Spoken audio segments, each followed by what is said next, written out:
Yeah, you know what it is. White and purple, white and purple, white and purple, white and purple. Yeah, you know what it is. White and purple, white and purple, white and purple, white and purple. Yeah, you know what it is. Collegeville High School, a champions. Yeah, screaming that's us. And when we on top, boy, quit fussing. All around my town, everything is white and purple, white and purple, white and purple, white and purple. We shut it down for the school and the sports team. White and purple, white and purple, white and purple, white and purple. Purple and white, but you know what I mean. Double 11 senior year made history. Football, we took it to the playoffs. Collegeville, white and purple, yeah, we are the K-House. I said the K-House, the school of champions. We laugh a lot, we rap a lot. I'm at be an Indian again. I'm telling them that Collegeville is where it's at. So when we on the field of court, they better be aware of that. They scared of that. Of course, look at the ceiling. What up, Mr. Floyd? Yeah, it's Collegeville. And yes, I'm glad to say that I'm a K-Hawk. I'm about to graduate. Yeah, you know what it is. Collegeville High School, a champions. Yeah, screaming that's us. And when we on top, boy, quit fussing. All around my town, everything is white and purple, white and purple, white and purple, white and purple. We shut it down for the school and the sports team. White and purple, white and purple, white and purple, white and purple. White and purple, yeah, I know you see it. You see the chaos and you tell yourself you wanna be it. I go to CHS, so I am a champ. I ran this game so long I'm starting to get a stomach cramp. Class of 1 and 2, but we're number 1. Shout out to all my juniors, yeah, you know we get it done. White and purple, you already know. It's little easy peasy and that boy lay low. Yeah, you know what it is. Collegeville High School, a champions. Yeah, screaming that's us. And when we on top, boy, quit fussing. All around my town, everything is white and purple, white and purple, white and purple, white and purple. We shut it down for the school and the sports team. White and purple, white and purple, white and purple, white and purple. I'm by my white and purple, Scarface and DJ Screw. We on the peak of the mountain, best at what we do. Yeah, we the champs, homie, but we ain't selling shoes. These boys bleeding purple, call us the cheapest crew. They don't gotta do it big, cause I don't play with sports. I play my cards right, now a good report. When Dub 12 comes, it's time to roll off. I'm the back cause everybody rolling with me, K-Hawks. Yeah, you know what it is. Look, all the freshmen, all the fresh sophomores, High school, champions. yeah, they know what it is. All around my town, everything is White and purple, white and purple, white and purple, white and purple. we shut it down for the school and the sports team. White and purple, white and purple, white and purple, white and purple. Yeah, you know what it is. Collegeville High School, a champions. Yeah, screaming that's us. And when we on top, boy, quit fussing. All around my town, everything is white and purple, white and purple, white and purple, white and purple. We shut it down for the school and the sports team. White and purple, white and purple, white and purple, white and purple.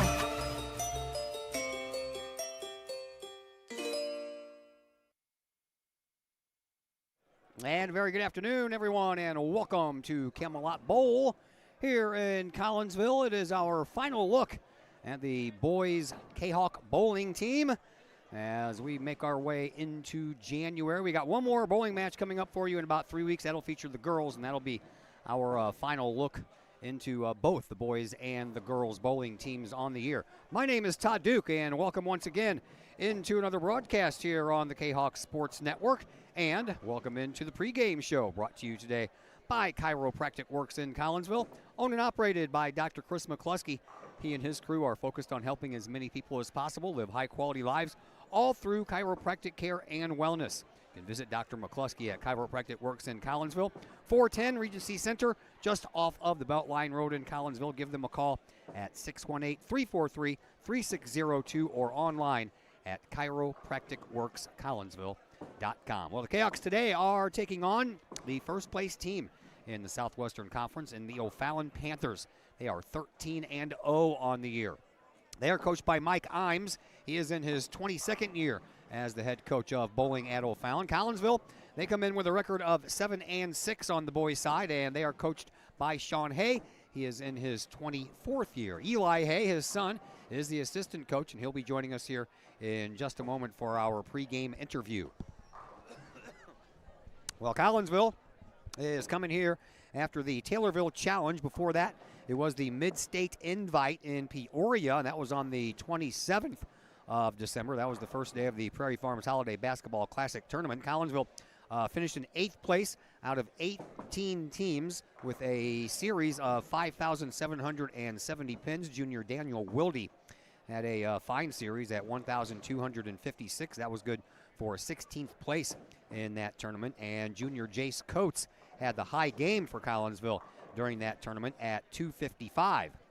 Before that, it was the Alton Invitational Invite, the Holiday Invitational. That was on the 22nd of December. Collinsville took first place in that one after a little bit of a rough start, but they rebounded. Junior Daniel Wilde with a series of 1,289 and a game-high 246. He was bested only by Jacob Taylor's 247, and Jacob ended up with a series of 1,278. They'll be taking on a loaded O'Fallon Panthers team who has returned from their second place finish at state last year. They also took second place back in 2012-13. They have a couple of third place. They have three, actually, third place finishes in state. They did that in the 2013-14 season and then back-to-back seasons of 15-16 and 16-17. And they have qualified 12 times for state under Mike Imes, 4-time regional champions and 2-time sectional champions. As I mentioned, Collinsville is going to have their hands full with this group.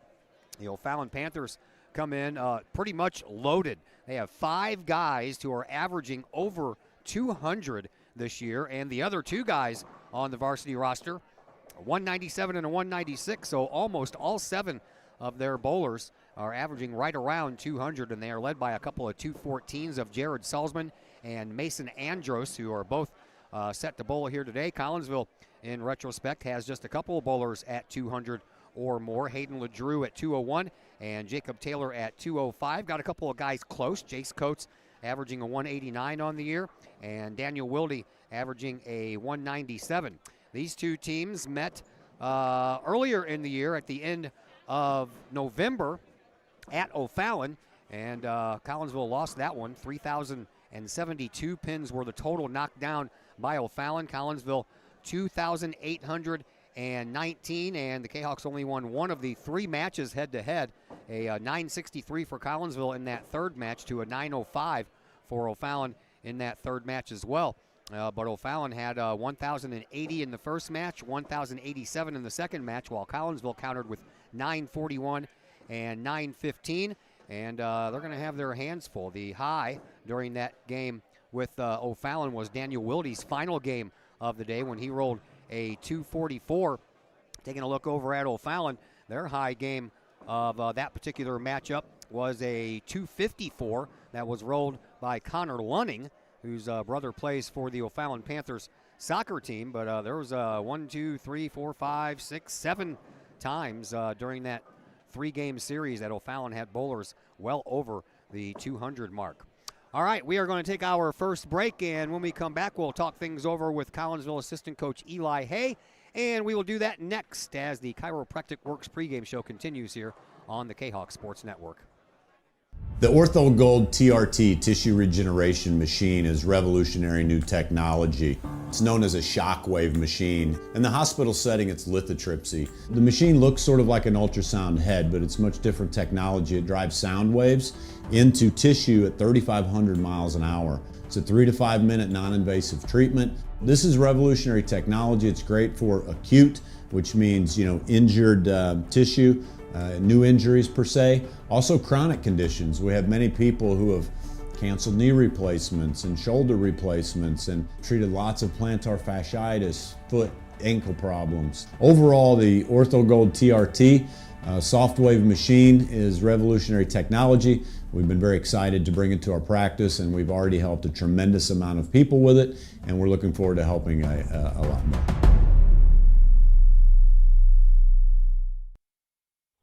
Financial investments are very important, but so are the investments of time, patience, and encouragement our young athletes receive from their coaches, teachers, and mentors. Jason Ragg, your Benjamin F. Edwards financial advisor, understands this. That's why Jason Ragg is a proud supporter of your Collinsville Kahawks and the Kahok Sports Network, as well as the Kahok Educator of the Month Award. For all of your investment needs, see financial advisor and investment vice president Jason Ragg at the Benjamin F. Edwards office in Edwardsville at 1012 Plummer Drive, or call Jason Ragg at 618-307-7048, or visit benjaminfedwards.com. Benjamin F. Edwards, members SIPC.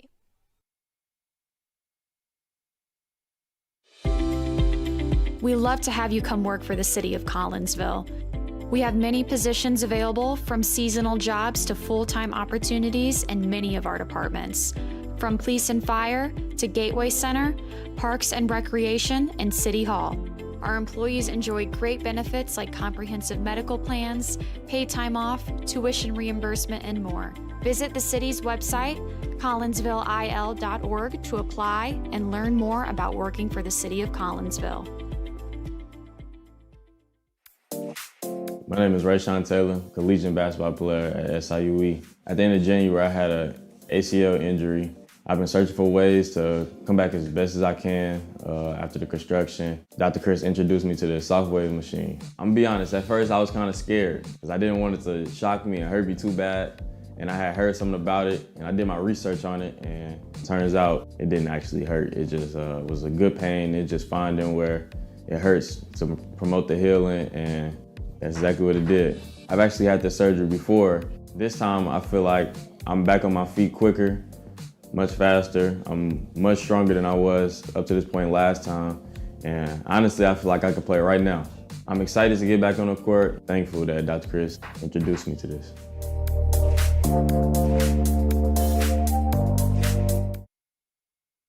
And we welcome you back into the Chiropractic Works pregame show here on the Kahok Sports Network. We're at Camelot Bowl in Collinsville today. Our final look at the boys bowling team for your Collinsville Kahawks as they get ready to take on O'Fallon. And joining us now is assistant head coach Eli Hay. How are you, man? I'm good. How are you? Doing good, man. How were the holidays for you and your family? Oh, not too bad. Just got a lot of time off. Got to spend some time with family. A lot of bowling. Yeah. All in all, pretty good. Yeah. All right. Well, let's go backwards in time. We'll start with the Alton Holiday Invitational Tournament back on the 22nd. First place finish, man. As far as I know, that's you can't get any better than that. No, it was really good. Rough start, I hear. Probably the worst game I've been Kahok bowling history for a varsity team. If I didn't look back at the records, but that's safe to assume that was probably the worst. But if anything, the team needed it. We've kind of been coasting off of false confidence from last year's team that honestly cost them and shot them in the foot at sectionals.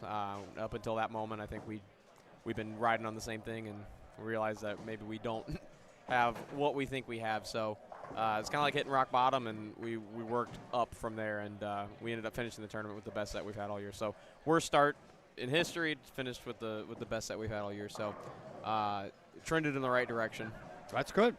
We've talked about Jacob Taylor before. Let's talk about junior Daniel Wilde. He had a series of 1,289, ended up with a game high of 246. He's a junior, so you got him coming back next year. Tell me what you like about his game. Yeah, absolutely. He's much of the same with Jacob. Just the work ethic is what makes a difference there. He comes out here, puts a lot of games in. He really works on his form, works on his spares, make sure everything he's got is shored up, and he does everything he can in the off season, during the season to be on the top of his game, and it shows. It takes some time, but it's starting to show at these tournaments. He's listening well. He's making the moves he needs to make. He's just doing everything we can ask. Mid-States Invite in Peoria took place 5 days after that. You guys finished in 8th place out of 18 teams. Yeah, we had a great morning. One of our best morning all year for sure. We got a pretty unlucky lane draw. They had a pair breakdown in the morning that didn't see any action in the morning, and then they fixed it over lunch and decided to open it back up. So they had a pair of fresh oil and a block of 2 other pairs with 3 games of burnt lane, and we saw that pair the last game of the block. So, I mean, it is what it is. The tournament winners did start their second half on that block or that lane in the block and shot a pretty big game to get ahead of everybody, but it's just just an unlucky draw on that one. I think the tournament official dropped the ball there, but still really happy about the morning and how we bowled there. So I can't complain. Yeah, and nobody really thinks about that, man. Oh, A novice like me, you don't think about lane and lane conditions, but that's a big thing. It makes a huge difference, and you can tell in the scores because in that fourth game you saw 2 really big 1100s, and then everybody else, I think the next highest was like a low 1,000 game. So it definitely made a huge difference. And like I said, the team that won saw that pair for the first game of that second half. So let's one of those things. Let's talk about another junior that'll be back next year, and Jace Coates. He had the game high that day for you guys with a 255. Tell me about his game. Yeah. He ended up getting COVID during the middle of the season. Kind of slowed things down there in the middle. He had a really hot start, bowling well, and COVID kind of slowed him down a little bit. But he's definitely back on his feet now. Back to a consistent spare game. And it's coming back to him, and he's catching up where he left off at the right time too. He's really coming on towards the back half of the season. And just another case of a kid that just works hard, does everything they can to improve their game and get better. All right, and the last time you guys took to the lanes was for the Taylorville Challenge. Kind of one of those things where you're more focused on raising money and those kinds of things. Right. And we're on the lanes. We're always going to take an opportunity to see what we can see and bowl as best we can. Lane conditions were rough out there, so I mean, I'm happy with the scores we put up. Hayden LeDrew shot well with the 650 on like, really tough lane conditions. So. Even though the scores weren't high, they attacked and they did what they could to get the best out of those lanes.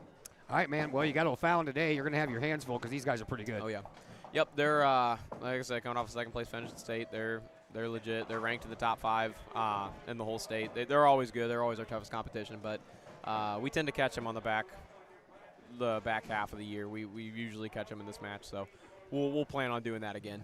All right, we'll talk to you after game 3, and we'll see how things go. Sounds good. Thank you. All right, that is Eli Hay, the assistant coach for the boys varsity team. He's kind of taking over the helm for the boys. We take one more break, and when we come back, we'll have some bowling action for you. That's coming up next on the Kahok Sports Network. The Ortho Gold TRT tissue regeneration machine is revolutionary new technology. It's known as a shockwave machine. In the hospital setting, it's lithotripsy. The machine looks sort of like an ultrasound head, but it's much different technology. It drives sound waves into tissue at 3,500 miles an hour. It's a 3 to 5 minute non-invasive treatment. This is revolutionary technology. It's great for acute, which means injured tissue, new injuries per se. Also chronic conditions. We have many people who have canceled knee replacements and shoulder replacements and treated lots of plantar fasciitis, foot, ankle problems. Overall, the Ortho Gold TRT soft wave machine is revolutionary technology. We've been very excited to bring it to our practice, and we've already helped a tremendous amount of people with it,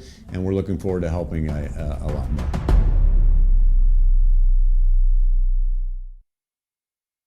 Your home is where you feel happy, safe, and secure. So if you see signs of foundation problems like cracks or uneven floors, worrying is natural, and getting it fixed is crucial. Woods Basement Systems understands. We've been solving foundation worries since 1986. Woods experts have the training and equipment to make permanent repairs. So stop worrying, because with Woods, it's fixed forever. Foundation problems don't get better with time, they get better with Woods, the all things basement-y experts. Call or go to woodsbasementsystems.com today.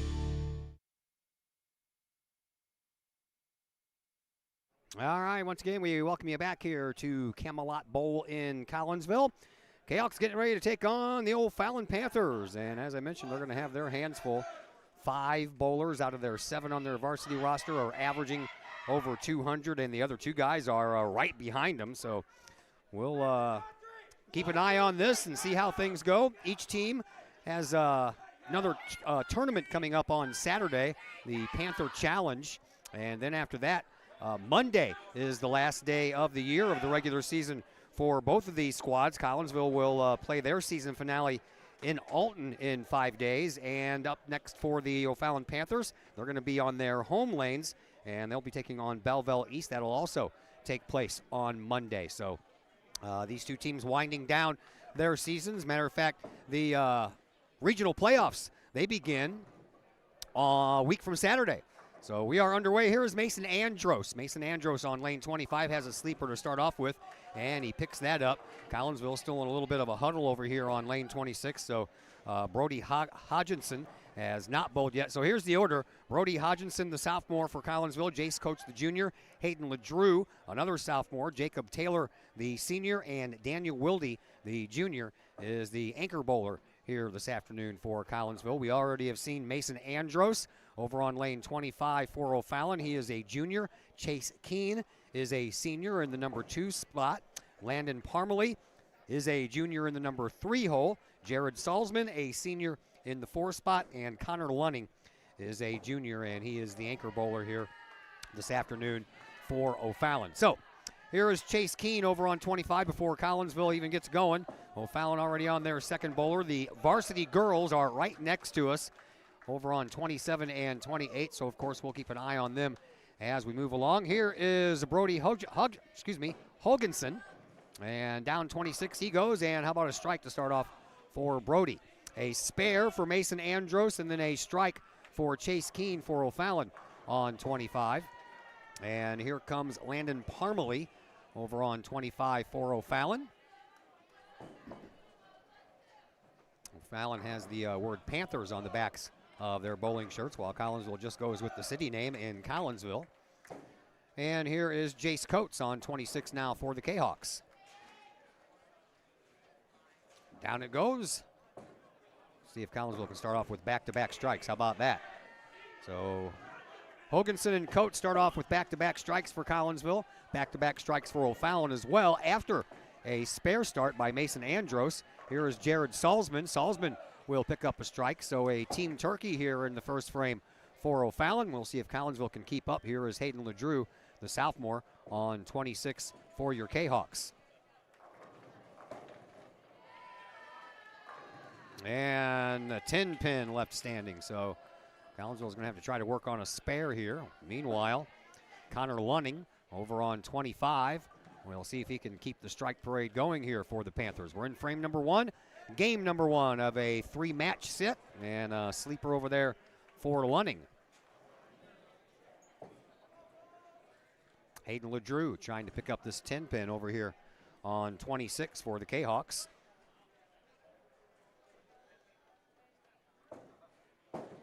And he'll miss it just to the left, just barely missed it. And now Connor Lunning over on 25 has the old 2-8 still standing, or excuse me, the 4 and the 8 still standing. And he'll come in from the right side, and he'll take care of both of them. Here is Jacob Taylor for Collinsville, the number 4 bowler this afternoon for the Kahawks, and he'll start off with a strike. So Collinsville does have 3 strikes here in the first, but it was interrupted by an open frame by Hayden LeDrew. And now the final bowler for Collinsville, Daniel Wilde, the junior, will bowl on 26 before we switch lanes. I don't think Collinsville has a backup varsity player today unless they bring somebody over from the JV team.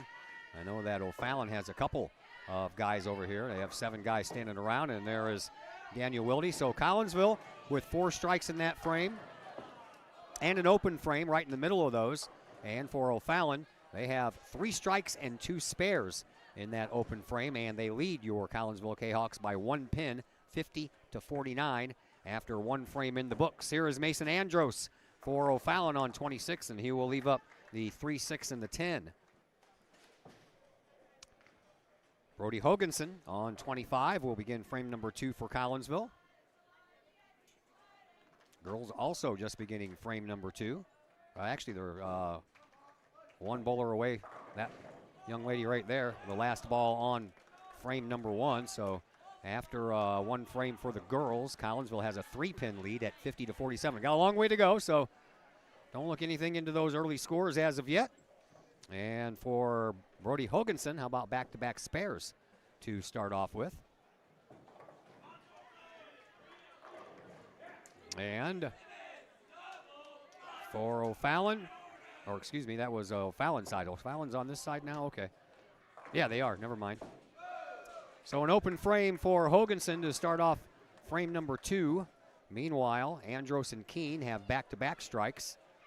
Got to remember which one of these screens is Collinsville and which one is O'Fallon. They don't have like school colors up there on the screen, so you just gotta have to pay attention to what's going on. A strike, excuse me.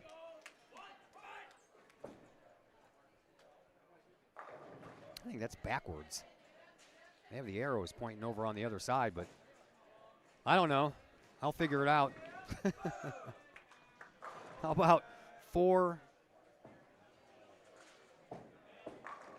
All right.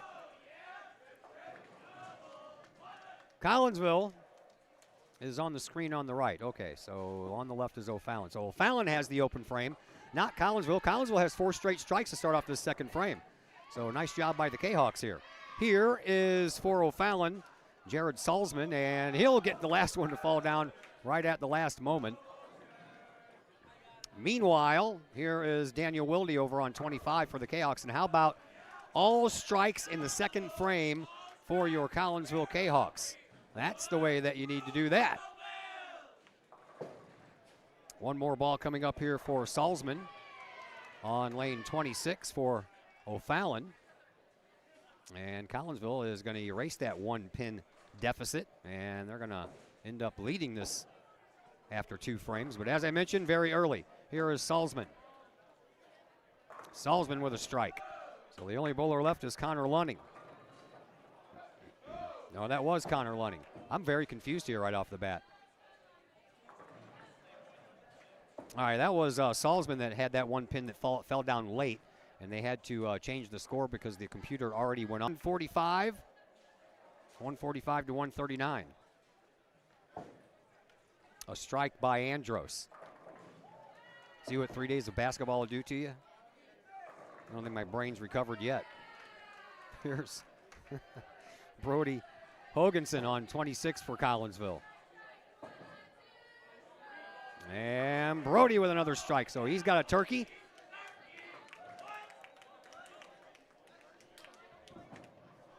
I'll get it all figured out here in a moment, I promise.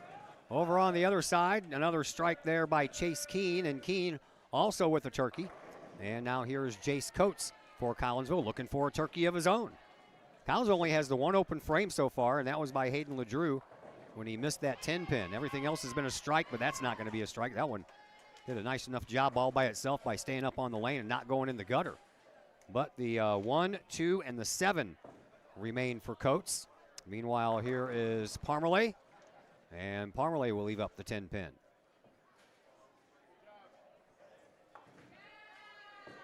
So Coates has a little bit of work cut out for him, nothing too spectacular.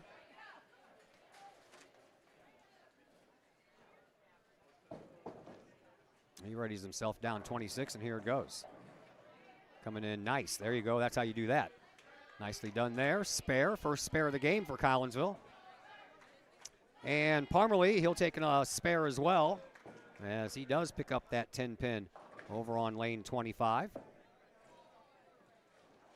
And now Hayden LeDrew for Collinsville. LeDrew on 26, lets it go. And another strike for Collinsville. Back-to-back strikes for LeDrew after missing that 10-pin in the first frame. Here is Salzman. He'll leave up the 10-pin as well. So a little 10-pin problems here early on for both teams. Jacob Taylor now on 26 for the Kahawks. He's working on a turkey himself.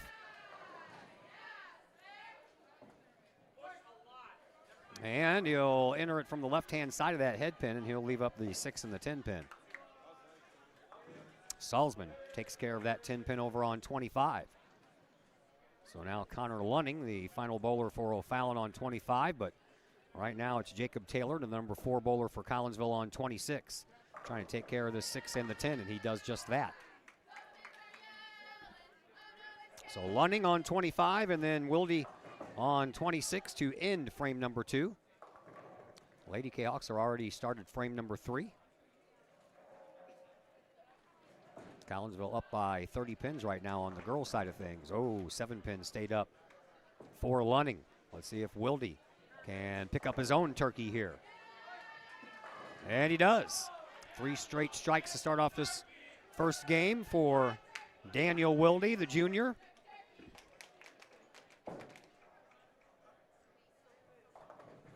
And now Connor Lunning on lane 25, trying to end this with a spare. It's on the way. And he will. 3 frames in the books, and Collinsville now up 274 to 263. Need to keep that momentum going. Mason Andros on 26.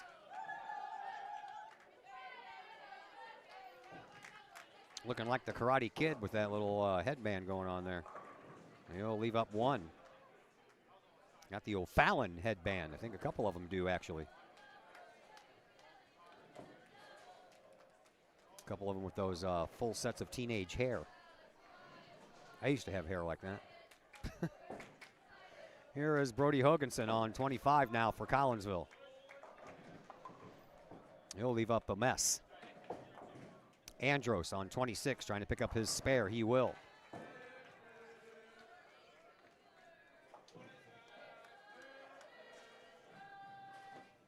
Four, 6, and 10 left for Hoganson on 25.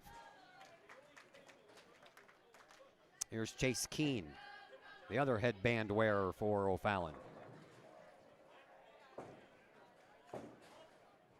And a strike. Enjoy all that hair while you got it, fellas.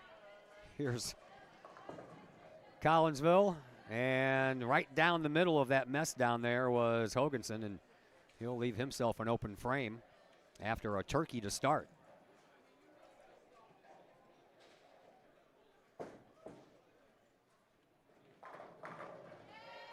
Here is Landon Parmalee on 26 for O'Fallon, and he'll leave himself a mess as well. Not as bad as the one that Hoganson left, but still a mess. Jace Coates. Jace on 25. There you go. 3 strikes and a spare for Coates in his first 4 frames. Here is Parmalee trying to pick up that. Oh, what a nice job that was.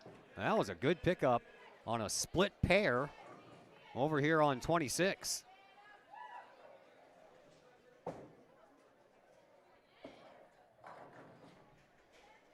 LeDrew on 25 for the Kahawks.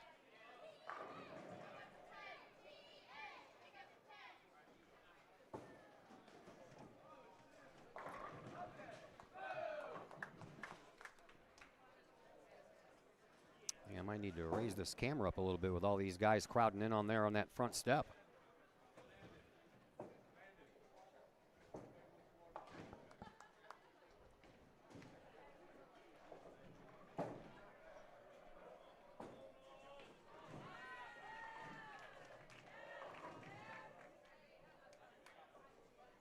Well, it's as high as it'll go.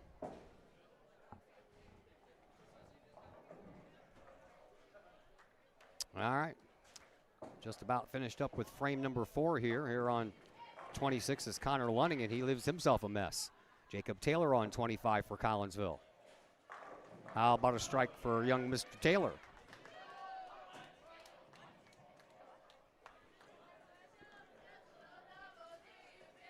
So that'll leave way for Daniel Wilde. Wilde looking for 4 strikes in a row to start this first game off. Down 25 it goes. And he'll leave up 2. Lunning on 26 has the 3, 6, 10 plus the 4 pin back there, and he'll leave the 4. So after 4, Collinsville still up by 22 pins, 386 to 364. Got back-to-back basketball action coming for you over the next 2 days. Both games from Edwardsville. Got the girls tomorrow and the boys on Friday, and that's a nice job there for Collinsville by Daniel Wilde to pick up his spare. Okay, so now we're at after 4. 390 for Collinsville, 364 for O'Fallon. There is Mason Andros on 25 for O'Fallon to start off frame number 5. He'll leave up the 10 pin.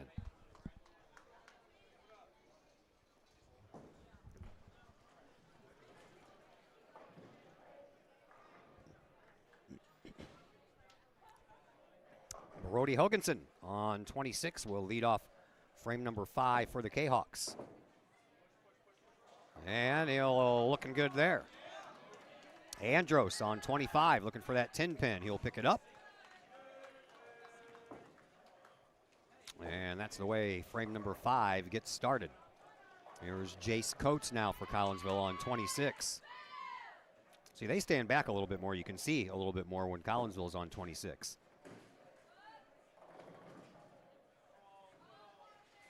Down 26 it goes for Coates. Comes in from the right, and the 10-pin falls at the last moment. Back-to-back strikes for Coates. Back-to-back strikes to start off frame number 5 for Collinsville. Here is Chase Keene on 25 for O'Fallon. Rips it down there with some authority and picks up a strike. Hayden LeDrew on 26 for the Kahawks. He's ready to go. 5 in a row for Chase Keene, by the way. And how about another one for LeDrew? 3 strikes and 2 open frames for LeDrew here in the first 5 frames. Parmalee down 25, and the 10-pin gets ran into at the last moment. And meanwhile, Jacob Taylor on 26. We move along quickly. And Taylor will pick up a strike. Back-to-back strikes for him. And Collinsville has started this 5th frame off with 4 straight strikes. They already did that in the 2nd frame with 5 straight. And the only thing standing in the way of another 5 straight strike frame is Daniel Wilde. No one playing on 24, so that helps kind of move things along here when you don't have to wait for someone. Here is Jared Salzman on 25 for O'Fallon. He'll bring it in from the right-hand side and take them all down as well. Now Daniel Wilde already has 3 strikes and a spare, the spare in the last frame. He'll try to complete another 5-strike set here for Collinsville, and he does. Back-to-back.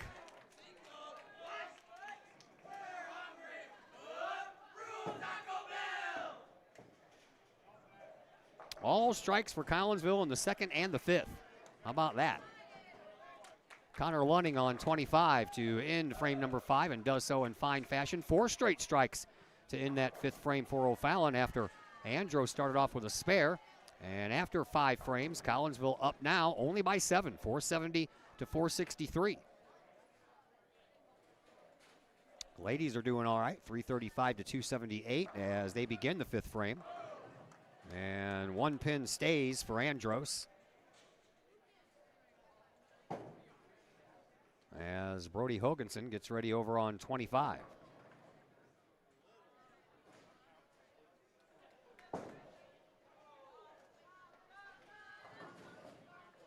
And here is that try by Mr. Hoganson. And how about a strike?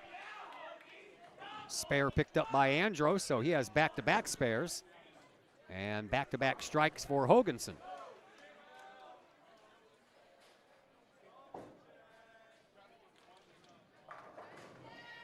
Jace Coates now on 25 for Collinsville.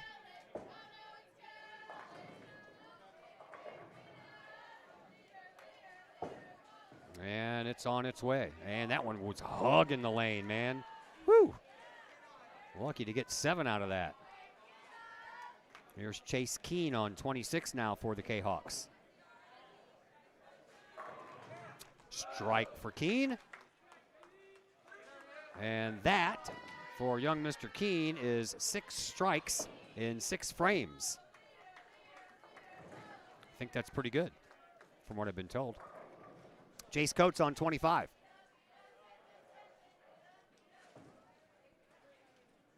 And he'll pick up his spare. Landon Parmalee on 26 for O'Fallon lets it rip. All these guys have this right to left curve going on their ball. Another strike.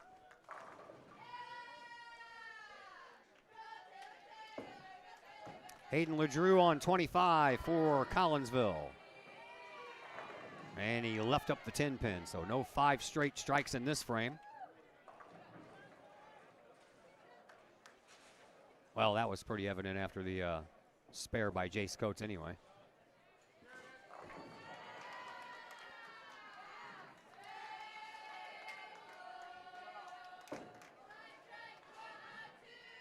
Hayden LeDrew has a 10-pin over on 25. He's going to get to go first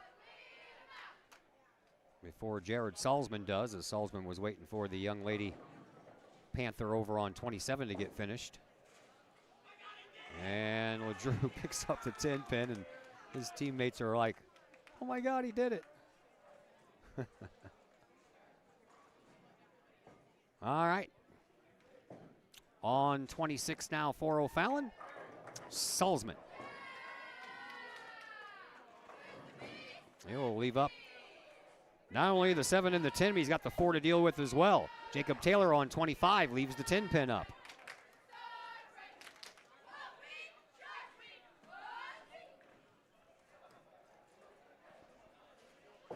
Fourth bowlers is what we're on here on the boys side of thing.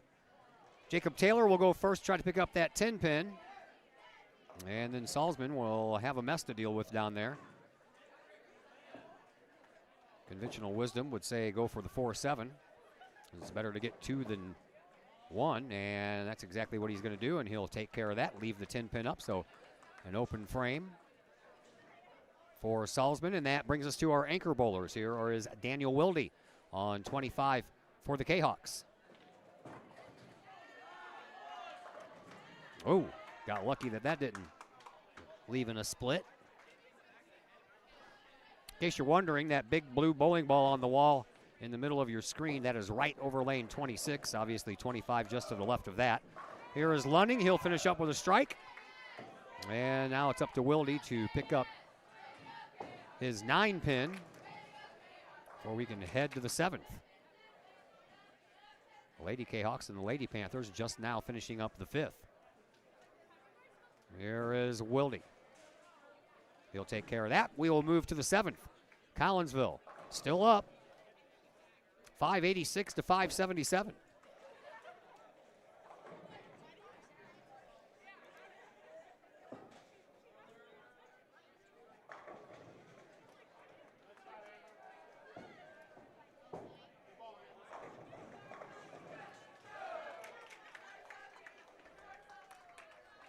And a strike start for Mason Andros on 25 for O'Fallon.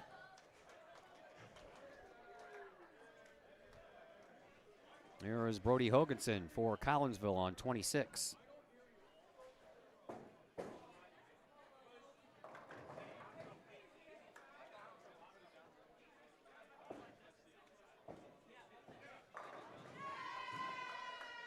Chase Keene on 25 for O'Fallon. How about back-to-back strikes to start off frame number 7 for O'Fallon? And 7 in a row for Chase Keene. Chase is chasing that 300 game.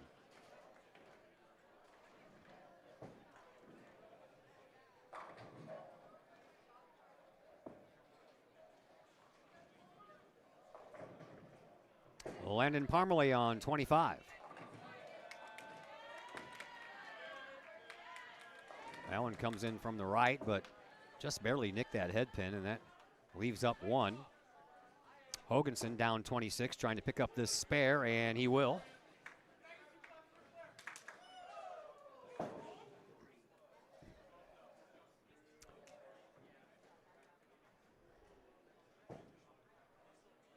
And Jace Coates will have to wait a minute over on 26.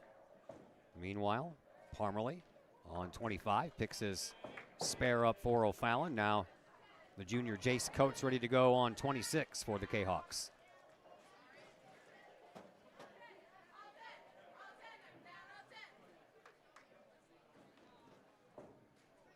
It's on the way and comes in a little late. So the 10 pin stuck over there in the corner, and then the 1-2-4. Meanwhile, here is Salzman, and Salzman will leave up just a small split.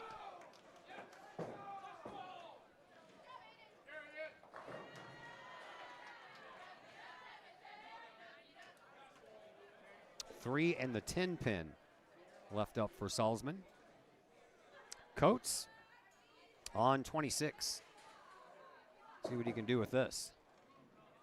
Comes in on that head pin and kicked it, but it kicked straight back instead of over at that 10 pin.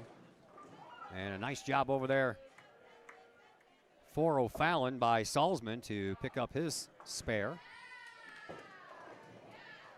Hayden LeDrew on 26 now for Collinsville.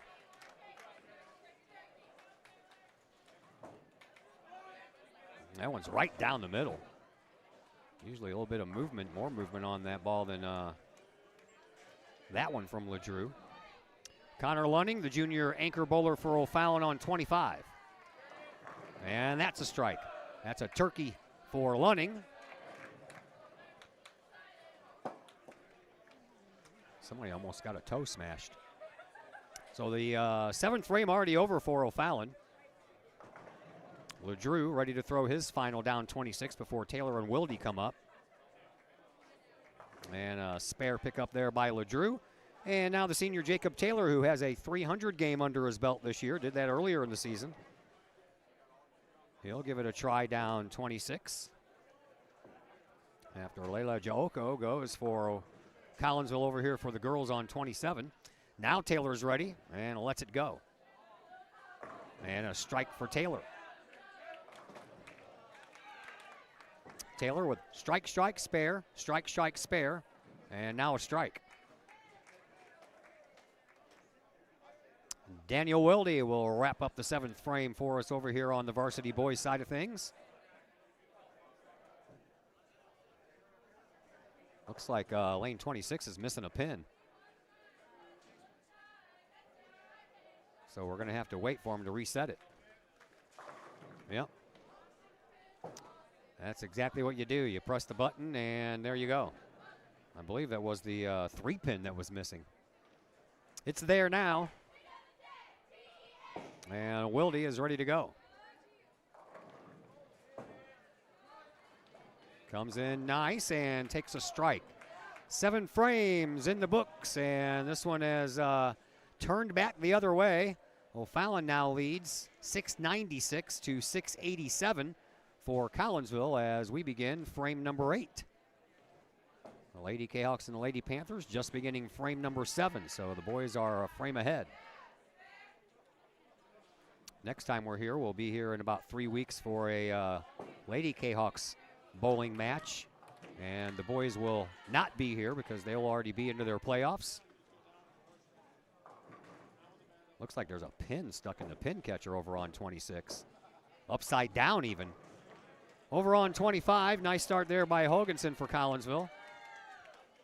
Andros on 26 for O'Fallon. He'll pick up his spare. And we'll see if we're missing a pin when they come down again.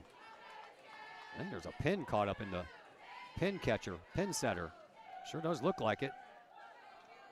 Well, they all came down anyway. Something white is sticking out of that thing when it comes down. Oh, that's a gutter ball for Jace Coates. He's flirted with that a couple of times. This time it did not stay up.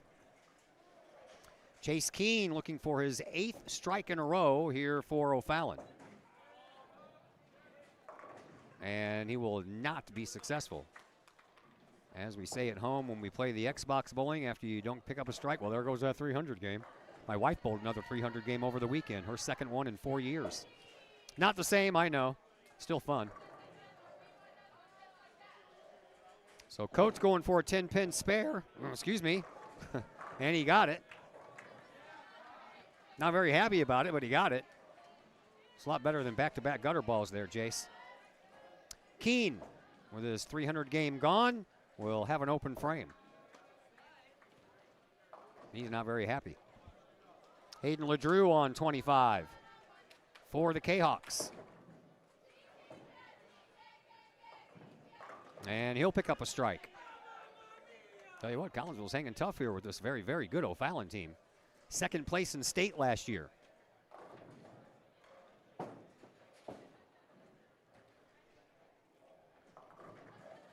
Here is Parmalee on 26, and he'll leave up the 10-pin.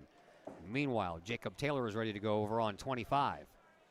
And here is that effort. And he'll leave up 2. Little split. Plant that ball right between them, and you'll take care of both of them.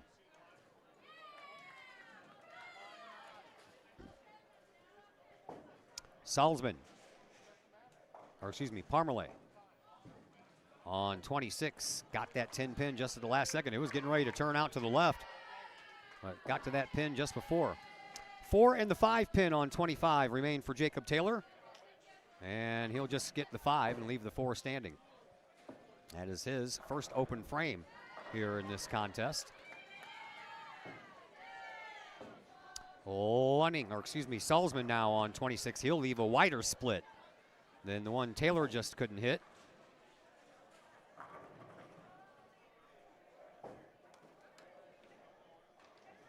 And now Hayden LeDrew on 25 for Collinsville. He'll pick up a strike.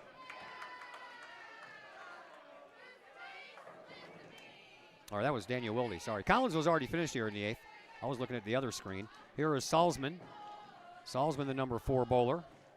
And he misses that one. So, Connor Lunning on 26 will be the final bowler here in frame number 8. Lady Kahawks and the Lady Panthers just now starting frame number 8.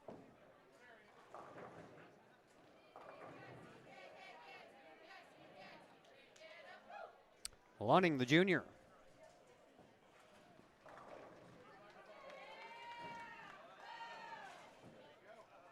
Down 26. And enters in and hits that left side of that head pin, and that'll leave up the 3.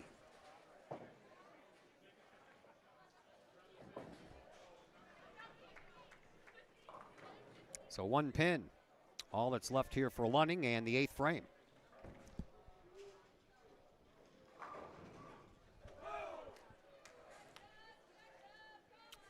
That try is on the way. And it is a successful effort there by Lunning. After 8 frames in the books, 8:04 for O'Fallon, 7:75 for Collinsville. 2 more frames left to go, including the all-important 10th frame. Not that anyone else is important or any other frame is not as important, but those 10th frames, man, can sometimes make or break a game. Here is Mason Andros on 25 for O'Fallon. Barely hit that head pin, and he'll leave a mess. Brody Hoganson, see if he can take advantage of this head-to-head matchup. Looking for back-to-back strikes is Hoganson. And he'll pick it up. Andros has the 2, 4, and the 10. And he'll just pick up the 4. So that'll help Collinsville. Meanwhile, Jace Coates is all ready to go on 26 for his throw here in the 9th.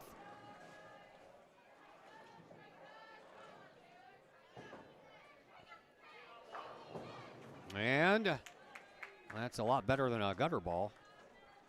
He'll leave up 1. There is a pin stuck upside down in that pin setter. Chase Keene, who had 7 straight strikes to start off with, and now back-to-back non-strikes. In the last one, he left an open frame. This time he's got a sleeper to deal with the 3 and the 9 still standing. Coates just has the 1 pin. And he's gonna miss that one. Didn't make that left-hand turn quick enough. Keene over on 25 with a sleeper. He'll take care of it.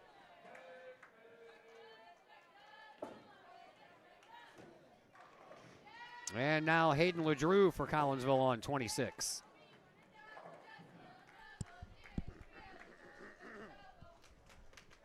LeDrew takes care of another strike. That's back-to-back for LeDrew.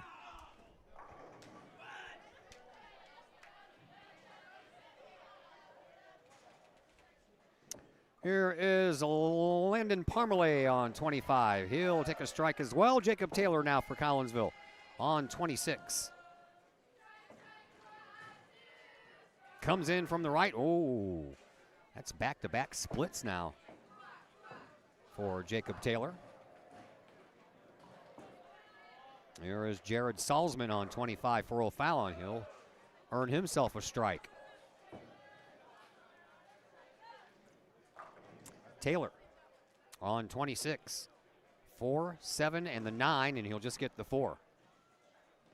So 2 open frames here for Collinsville in this 9th frame. Not what you need when you were down by about 13 pins. Connor Lunning on 25. Anchor bowlers are up for both teams. Here is Lunning. He'll pick up a strike. And Daniel Wilde trying to answer.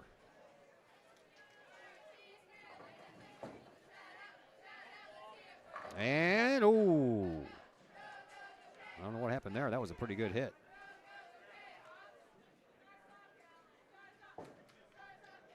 Leaves up the 8-pin.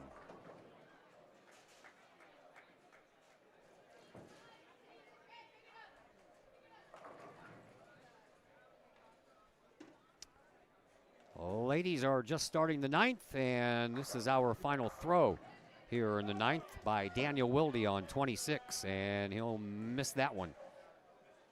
Started off just a little bit too wide, made that left-hand turn, but just not quick enough. 879 to 868. O'Fallon has the lead as we head into frame number 10. This game can still be won by Collinsville, but they're going to need some good stuff. Here is Mason Andros to start the 10th off for O'Fallon.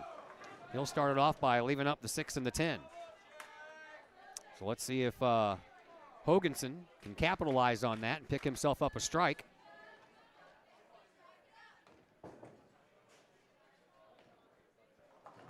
And his first effort on the way down 25. And he will. That'll help because Andros is just going to get this throw, and that's going to be it for him, and he's going to miss it and leave an open frame.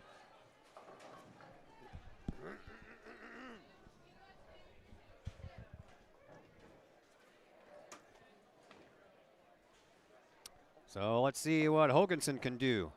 He's already going to win the head-to-head matchup because right now he has a 209, and he's still going. Andros is already finished, and he has a 156.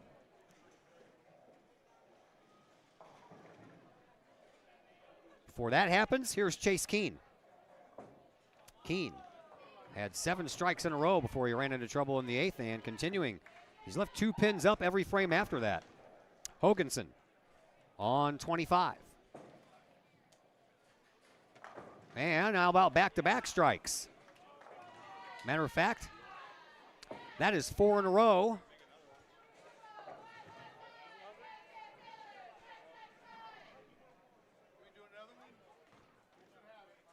Looks like they lost their score sheet.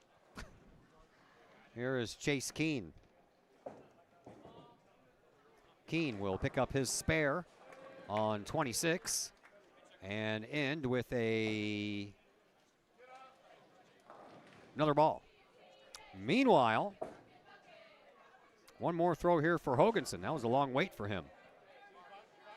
And he'll finish with 5 strikes in a row, 3 here in the 10th, and he will end up with a 239.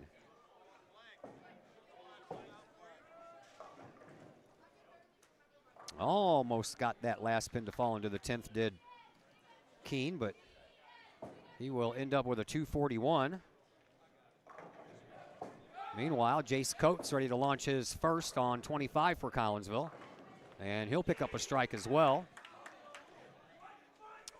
He's got a ways to go to catch up, though, with that 241 by Keene, because, 7 strikes in a row will get that number up there. Landon Parmalee on 26 for O'Fallon now. The number 3 bowler for the Panthers. He'll pick up a strike.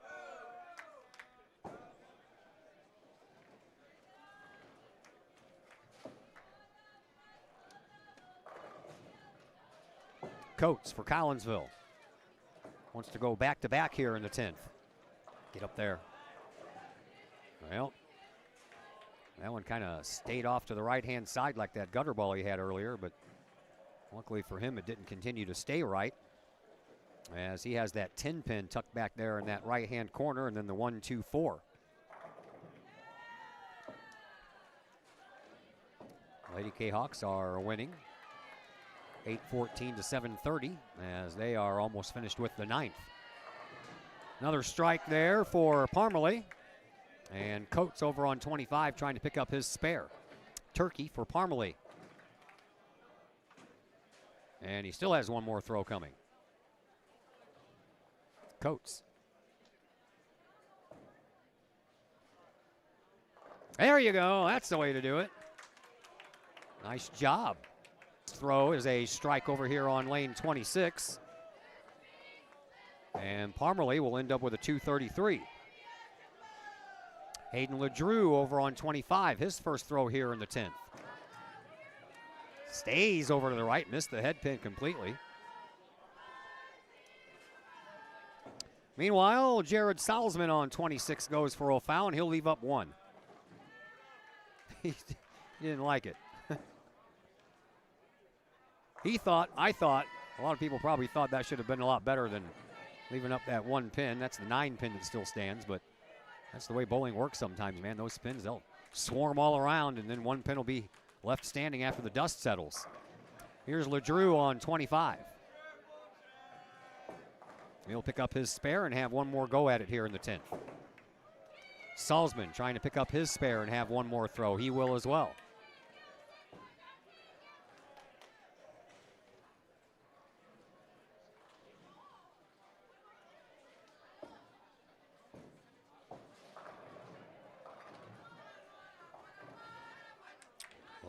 Drew will take his final throw of this first match over on 25 before Salzman does.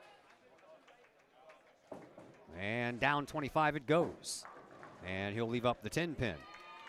And Hayden LeDrew will end up with a 189. Salzman picks up a strike and ends up with a 190 by 1 pin.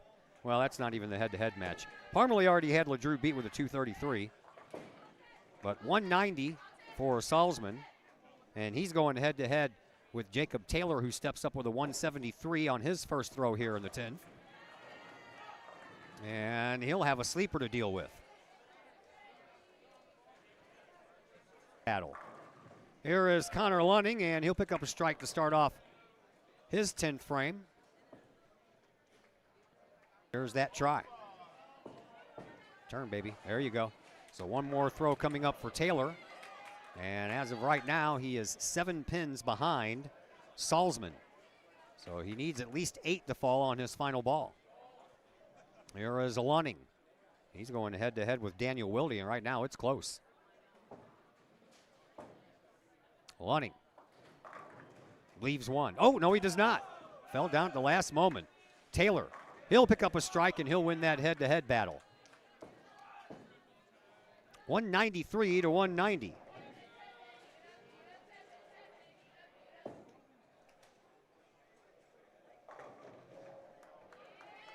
So right now we are 2-2. Brody Hoganson and Jacob Taylor won their head-to-head matches, while Chase Keene and Landon Parmalee won theirs. Here is Daniel Wilde on 25. Oh no, oh no. That's not good. Final throw here for Connor Lunning, and he is working on 4 strikes in a row, and here comes his final toss of this first match. And he'll leave up 1. I said that last time and it fell down, so maybe I ought to wait for everything to settle before I speak, huh? Well, Wilde's going to have his work cut out for him. He's got that 7-10 split plus the 6 right next to the 10. And here is Wilde's try, and he'll take care of it. What a shot that was. Man. That was spectacular, man. He got that 6 pin just on the right-hand side, kicked all the way over, and took out that 7 pin. Lunning is already done. He has a 223. And 1 more throw coming up here for Wilde. I believe the best he can do is a 215, even with a strike.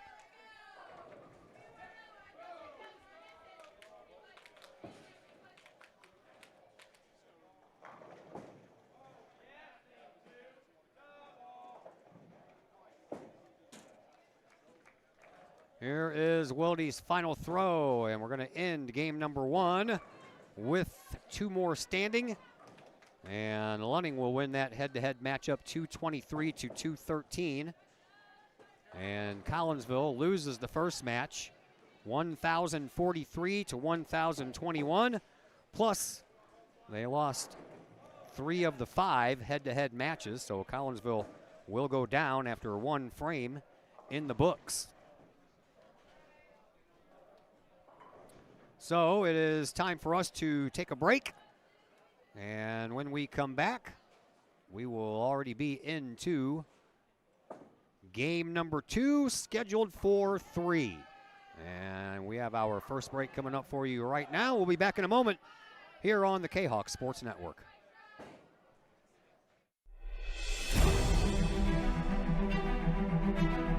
At Visionary Wealth Advisors, we empower you to see your future before it's your future, to create your inheritance,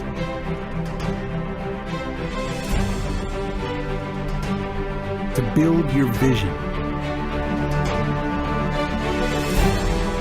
to anticipate the known and unknown, and to find potential in both, and build new dawns. Visionary Wealth Advisors. Visit Brad Keene at his Collinsville office at 106 North Clinton or call 618-467-8420. Do you have a big land improvement project that requires some outside help? Call Petroff Trucking Company. The Petroff Companies have been shaping the metro area since 1975. Family owned and operated, Petroff Trucking Company can do the job and do it right.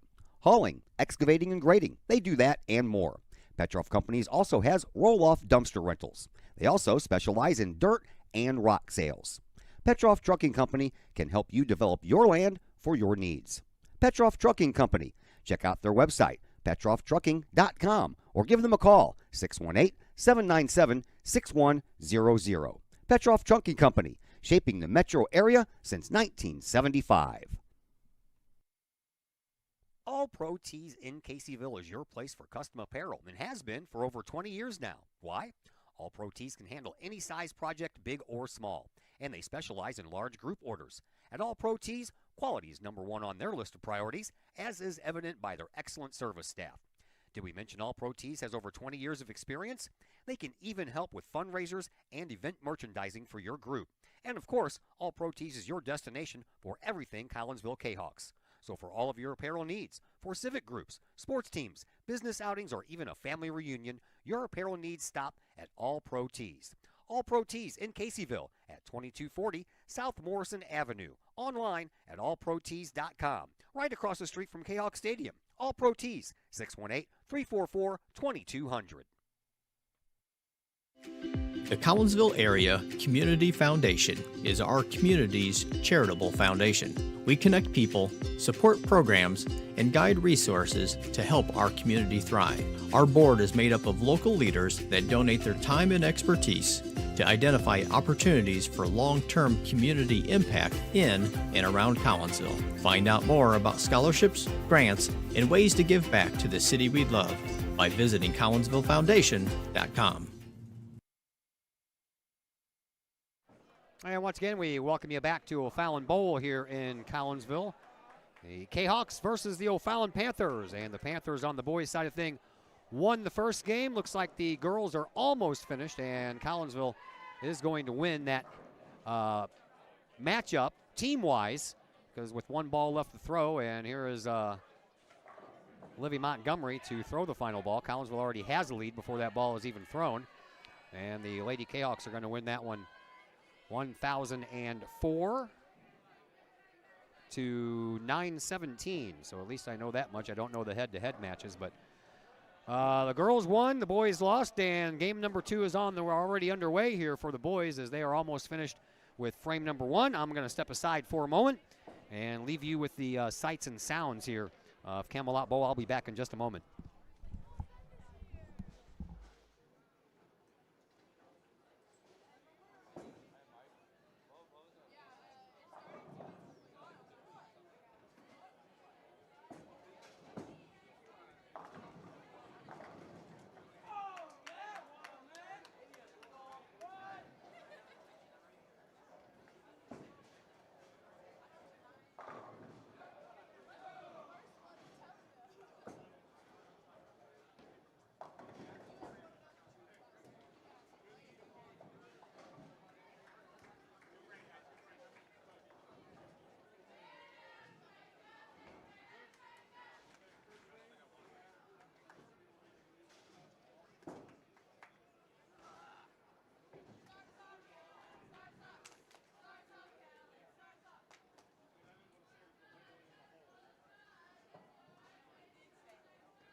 All right, I'm back. How about that?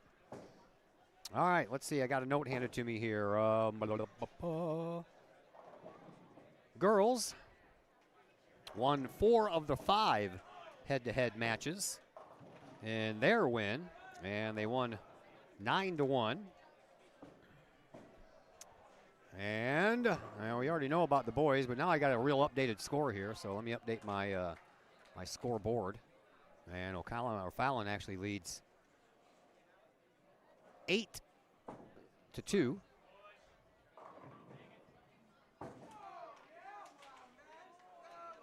That would be the head-to-head matches plus the match win.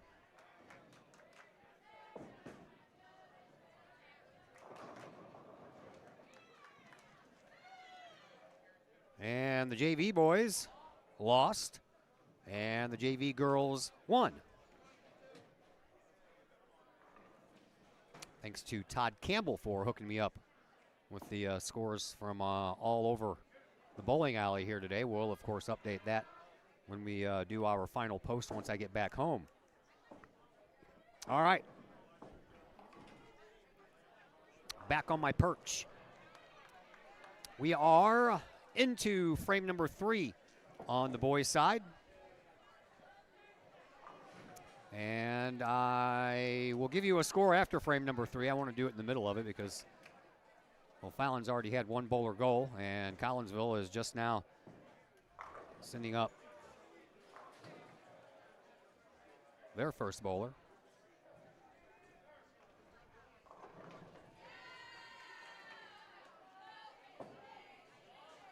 And the second bowler for O'Fallon, that is Chase Keene, who flirted with a 300 game in that first match. Had 7 straight strikes before he ran into trouble in the 8th, 9th, and the 10th. Hard to get those 300 games, man.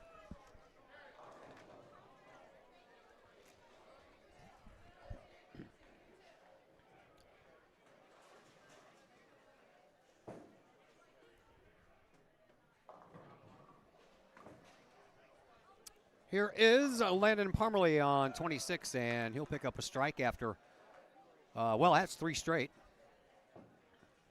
isn't it? I didn't see the turkey thing pop up for Collinsville. Did we change some bowlers over here, or is that not Jace? All right, I'll be back in just a second.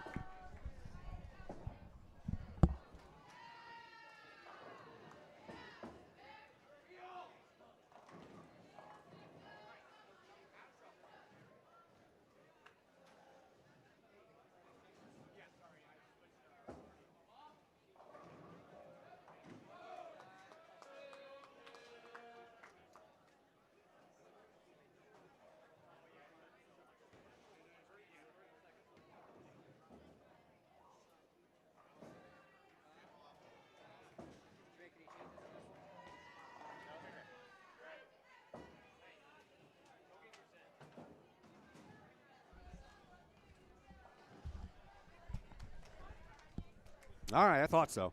Had to go make sure. So Brody, Hoganson, and Jace Coates just switched spots. Instead of Hoganson in the number 1 spot, that's Coates now in the number 1 spot, and Hoganson drops down to the number 2 spot, and that is Jacob Taylor, who left up the 7 pin. As we roll along here in frame number 3, here is Jared Salzman. No, that's Connor Lunning. He's already up over on 26. All right. Here is Jacob Taylor on 25 trying to pick up that 7 pin, and he will. So now it'll be Daniel Wilde who comes up.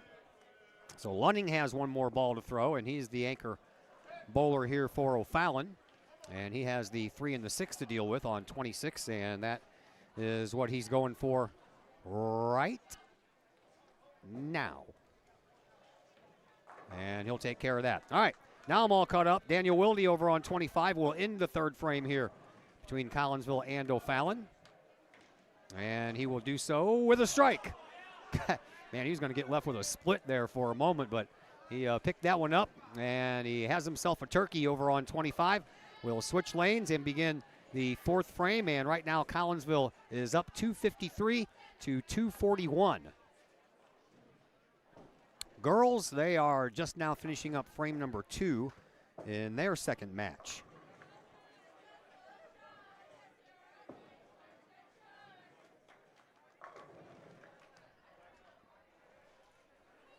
All right, so Jace Coates now leading off.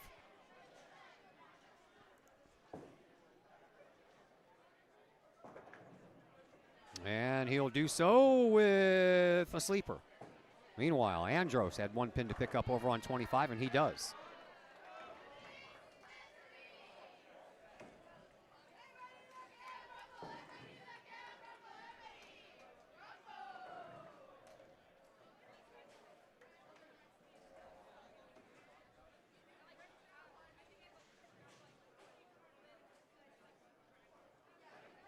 Chase Keene on 25 now for O'Fallon. A strike. Coates.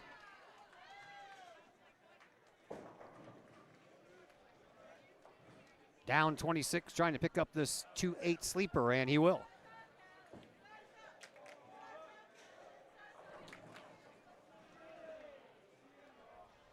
O'Fallon moving right along. Landon Parmalee, the number 3 bowler, on 25 now for O'Fallon. The two-handed shove down 25 is on the way, and a strike. Hoganson now on 26 for Collinsville.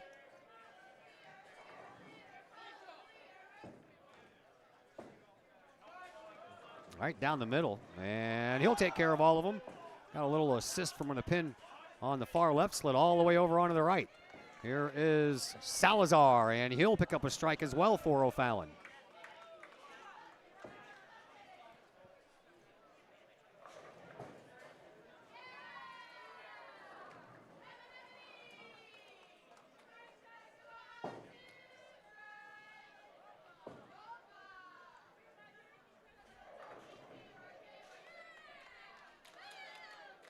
Hayden LeDrew for Collinsville on 26. He'll miss the head pin and leave up the 1 and the 2. Connor Lunning, the anchor bowler for O'Fallon, all ready to go on 25.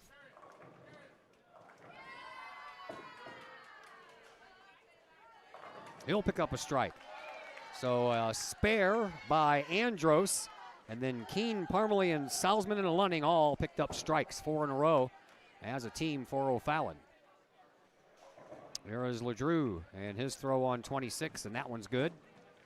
And that'll send us down to senior Jacob Taylor.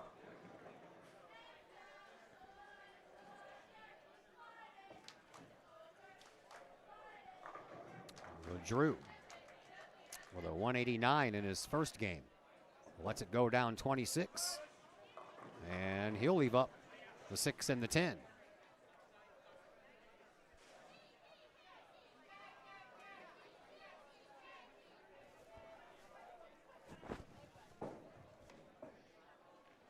One more go at it here for Taylor on 26. And he'll be successful. That one got there just in time on that very left-hand side of that 6 pin.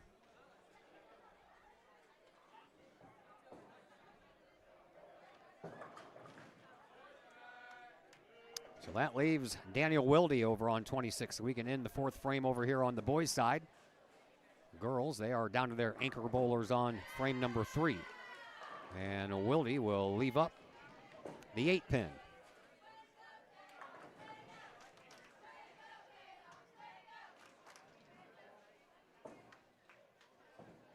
Excuse me, that's the 4 pin.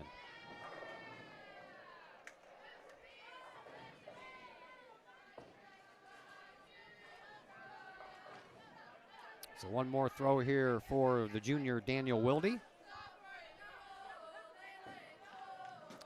And here it goes.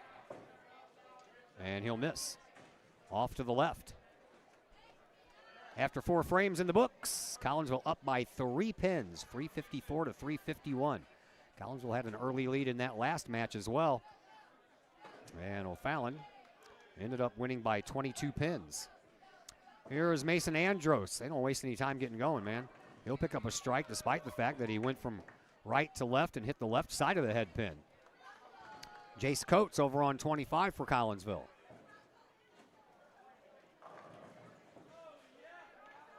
Hugs that right side again, but curves in there just enough to pick up a strike. Chase Keene now on 26 for O'Fallon.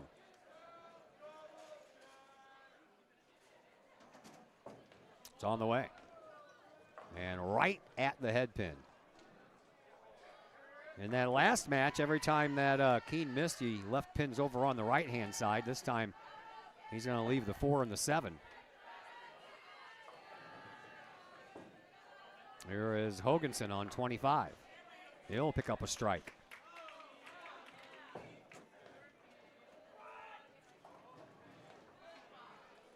Keene on 26 looking for that spare, and he'll miss it. Got that 4 pin on the right-hand side, but it whipped all the way around that 7 pin and left that 7 standing.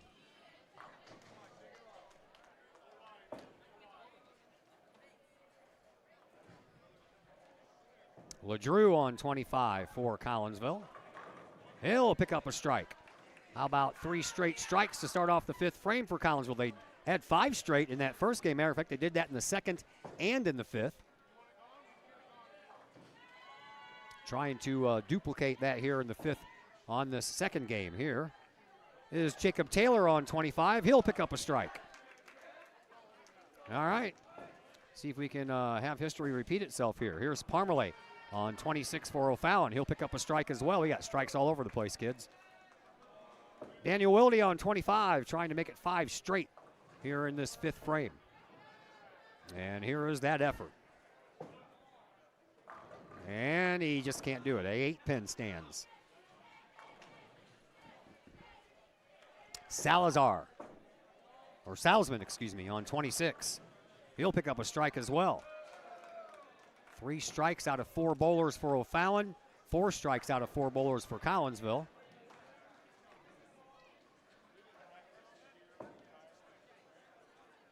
And Wilde trying to pick up his spare. And he'll miss. Lunning now, the final bowler here in frame number 5.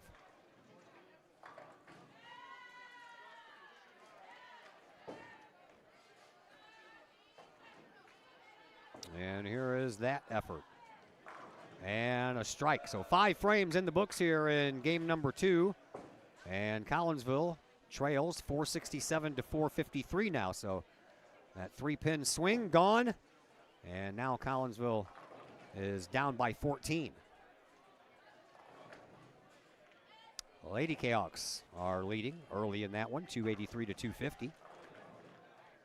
And Mason Andros walks away with a disgusted look on his face as he leaves 4 pins still standing after his first throw here on 25.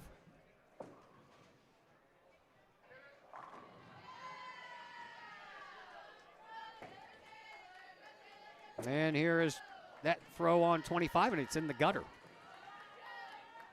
First gutter ball I've seen by O'Fallon here in this match. Jace Coates had one earlier for Collinsville, and here is Jace right now on 26. That one's good. He gave it a little kick with that right foot. That always helps, you know.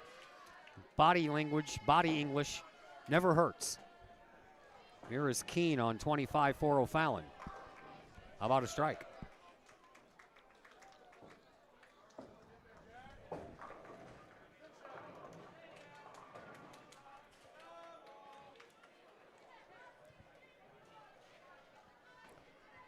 Brody Hoganson on 26 now for Collinsville.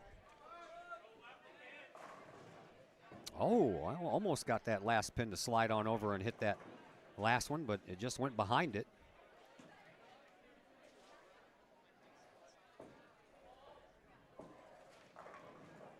Meanwhile, over on 25, how about 4 in a row, or make that 5 in a row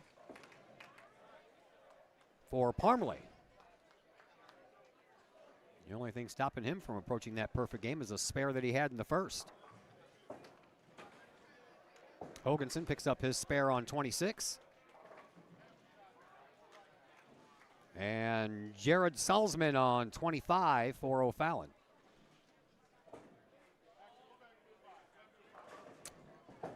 Despite all kinds of pins spinning around that 7 stays. Hayden LeDrew on 26 now for the Kahawks. And there's another strike. Back-to-back strikes for LeDrew. He had 4 straight spares to start off the second game, and now back-to-back strikes. Salazar, he'll pick up a spare. And that breaks a streak of 2 strikes in a row for him. Jacob Taylor not wasting any time on 26, lets it fly, and he'll pick up a strike as well. And for Taylor, that's back-to-back strikes. 2 strikes, 2 spares, 2 strikes. That's the line on Taylor so far. Connor Lunning on 25 now for O'Fallon. Final bowler for the Panthers here in frame 6. And it's on the way. And good for another strike. That's a turkey for him. Wilde. Back-to-back open frames for him. He'd love a strike here. Started off with 3 straight strikes and then a 9 and a miss and a 9 and a miss. And now he's got 9 again. 3 straight frames with 9s. Let's see if he can pick up this spare this time, though. 2 pin, the only pin left standing for Wilde.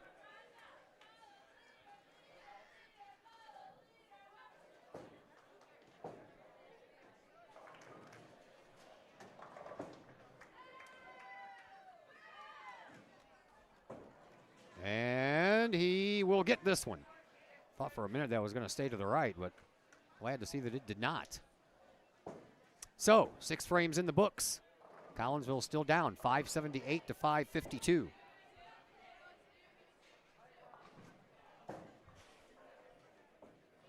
Here is Mason Andros to start off frame number 7, and he'll do so with a strike. Looks like he's got a little bit of relief on his face for that one. After a open frame in the 6th, he's very happy not to do that in the 7th. Here's Chase Coates now for Collinsville on 25. He'll leave a split. Not a wide split, but a split nonetheless. Chase Keene on 26 for the Panthers. And he does leave a wide split. Got the 7 in the left, the 10 on the right, and the 10 is accompanied by the 6. Coates will take care of the 10 pin, but he'll leave that 3 pin standing.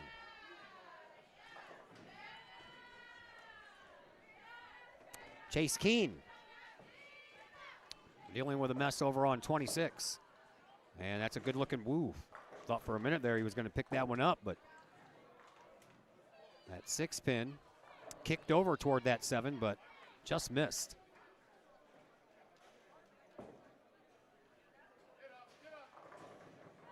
Brody Hoganson on 25 now for Collinsville. And another strike.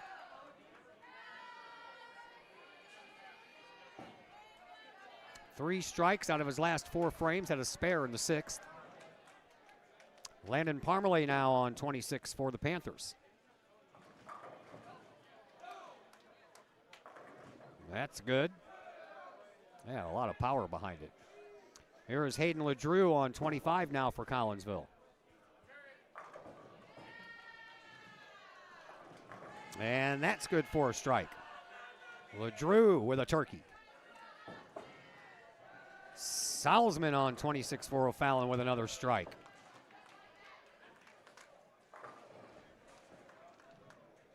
Jacob Taylor now ready to go on 25. Man, we're just moving right along here. And another strike. That's a turkey for Taylor as well.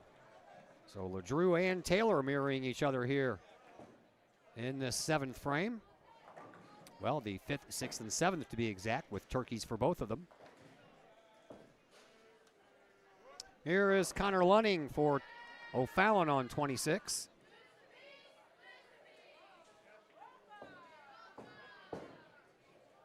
And that one's in there for a strike.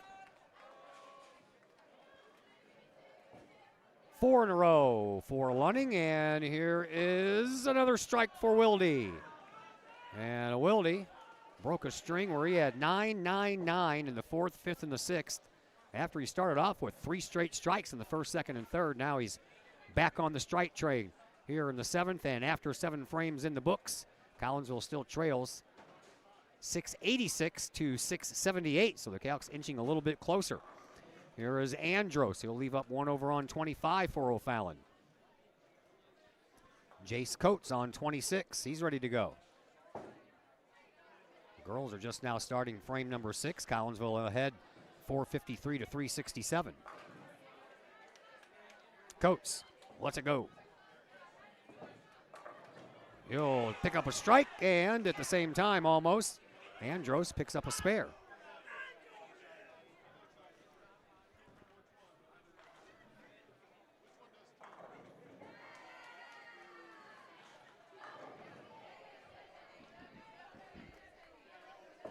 Here's Chase Keene on 25, and he'll leave the 10-pin standing.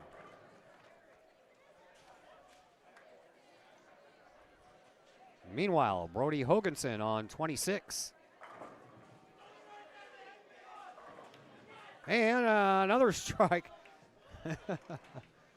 Comes back with his ear cupped like, what kind of crap you going to talk now? Back-to-back strikes for Hoganson. And a spare for Keene. And now Hayden LeDrew on 26 for Collinsville.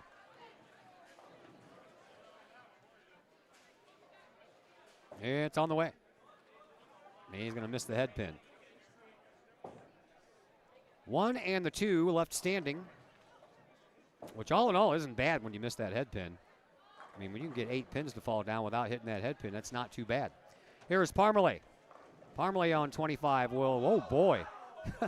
One of those pins just scooted all the way over in between the 2 pins that were there. That's kind of a weird one. I've never seen that happen before. So it's going to be the 2, 3, and the 5, but that 3 wasn't there. I think that 3 scooted all the way over from the 4 spot and just happened to land right where the 3 pin is. That's one of the strangest things you'll ever see in the game of bowling. That thing just kind of walked on its own all the way from the 4 spot to the 3 spot. Here's Jacob Taylor for Collinsville. Now on the left-hand side, he'll leave a pin up. Well, that's the 9 pin. And Parmalee will try to clean up that mess that was left for him. He got the 1 that slid over and left up the 2.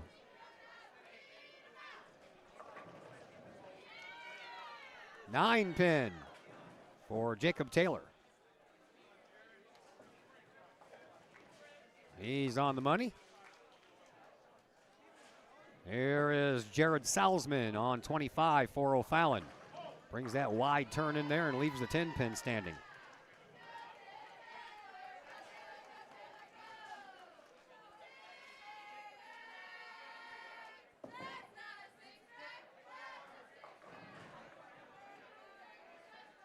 Meanwhile, back at the ranch, Daniel Wilde, the final bowler for Collinsville here in frame number 8.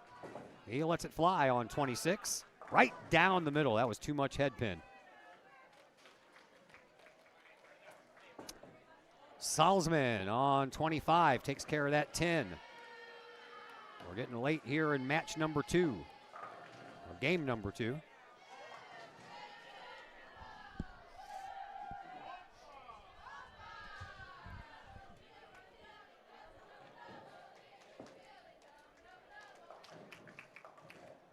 So Wilde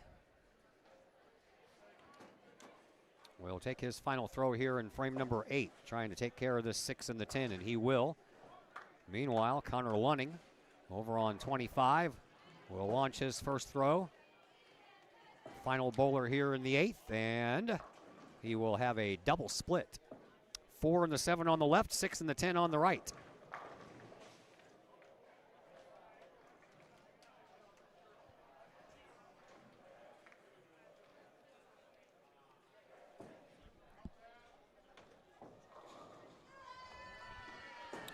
Here's that effort. And he'll just take care of the 7 pin. Leave up 3. That'll help Collinsville's chances to come back in this game. And right now, the lead has swung. Collinsville up 785 to 781 with the 9th and the 10th frame left to go.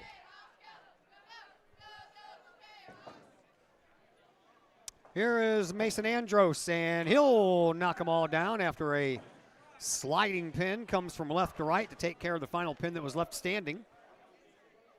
And now Jace Coates trying to keep pace.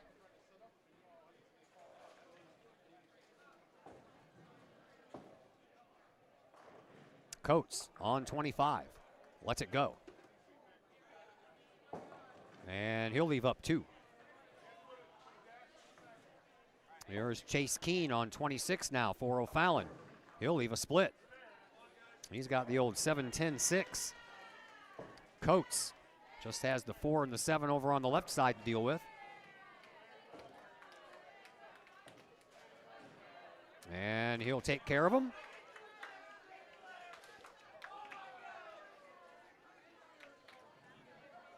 Didn't touch that 7 pin with the bowling ball. He got that 4 pin on the extreme right-hand side, and it kicked itself on over. Here's Keene. He'll take care of the 6 and the 10, leave the 7.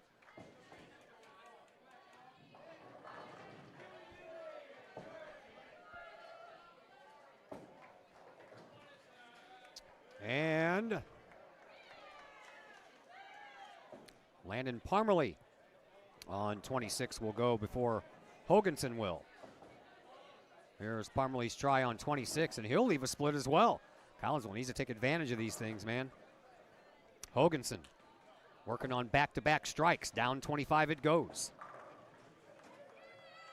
He left the 10 pin up. Parmalee on 26.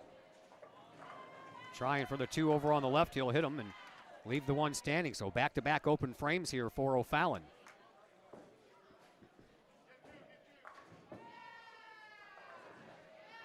O'Fallon won the Southwestern Conference tournament, by the way. That's why they are 13-0. Here is Hoganson looking for that 10-pin spare, and he got it. Jared Salzman on 26 will pick up a strike. And now Hayden LeDrew over on 25 for Collinsville.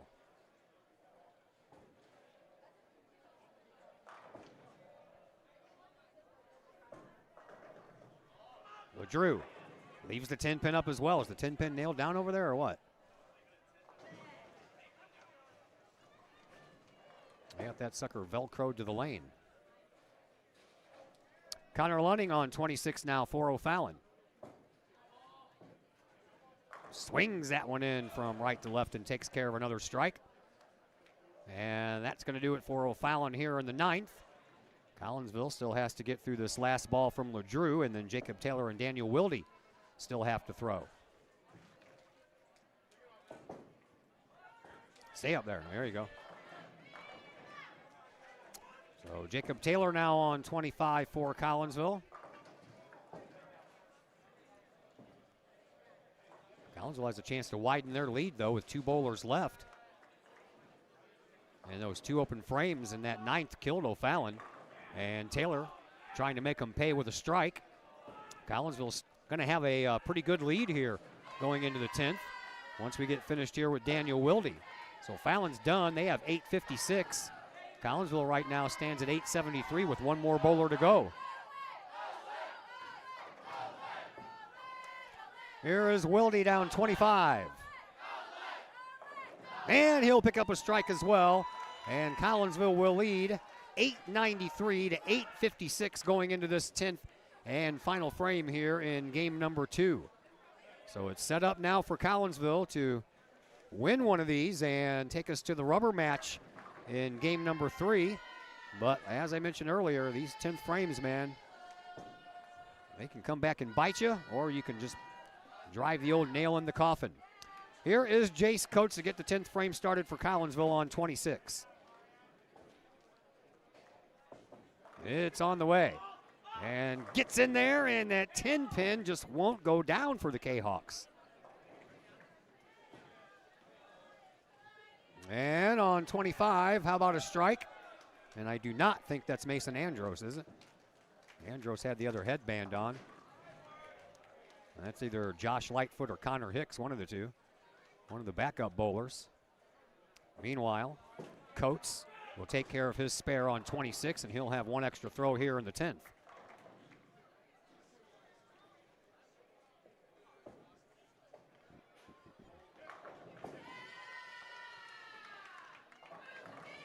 I don't know who he is, but man, he's got a big old sweeping left to right curve on that ball.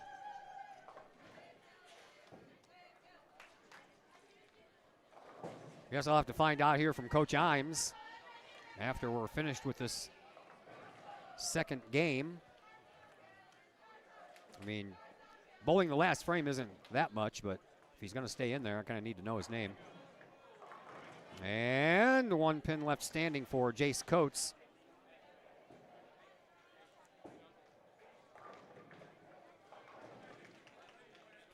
And Coates will end up with a 192.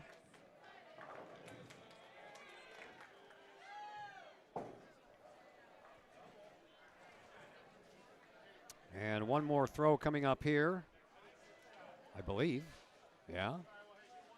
No. He is finished. All right. So Mason Andros and his substitution there lost that head-to-head matchup to Coates, 192 to 184. Here is Chase Keene. He'll pick up a strike over on 25.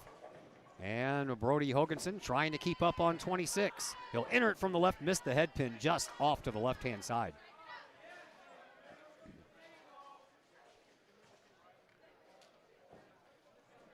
Chase Keene. He started this frame behind Hoganson, but right now, Keene has a strike already. He'll miss the head pin on that one and leave himself a mess down there. A little bunched up in the front and then the 10 pin in the corner. Hoganson trying to pick up his spare to have one more throw. And open frames, man. They'll kill you every time.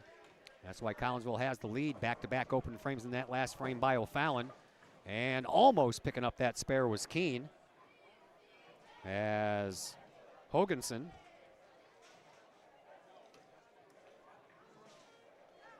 will end up with a 203, and Keene will end up with a 189. So Collinsville has the first two head-to-head matches here, and the pin falls down for LeDrew. He was on his way back looking all disgusted, and the pin finally fell.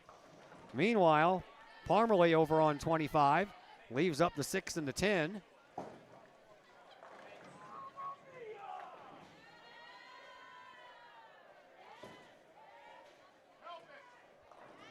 And Parmalee trying to pick up his spare on 25, and he will. So he'll have one more throw. Meanwhile, LeDrew will have two more. He has to wait for the Lady Panther varsity player on 27 to throw. She just did that, so now LeDrew will launch his second.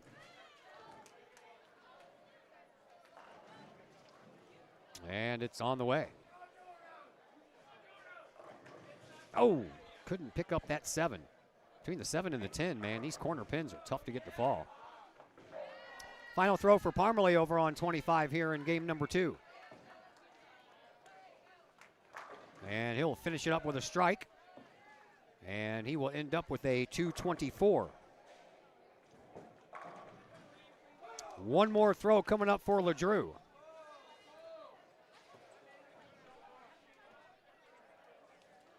And trying to pick up this spare. He will lose the head-to-head match with Parmalee on this one, despite picking up the spare. Needed a couple of strikes there to maybe have a chance. 224 to 211. So one head-to-head match for O'Fallon, 2 so far for Collinsville. And Salzman leaves up 1 pin. Here is Jacob Taylor, his counterpart. And Taylor brings it in from the right, and he'll leave up 1 pin. Too close to call right now. Looks like Taylor has the advantage, though. Taylor already over 200. Salazar, not. And here is his second throw on 25, and he'll take that spare and have one more coming to him. Jacob Taylor needs to do the same thing.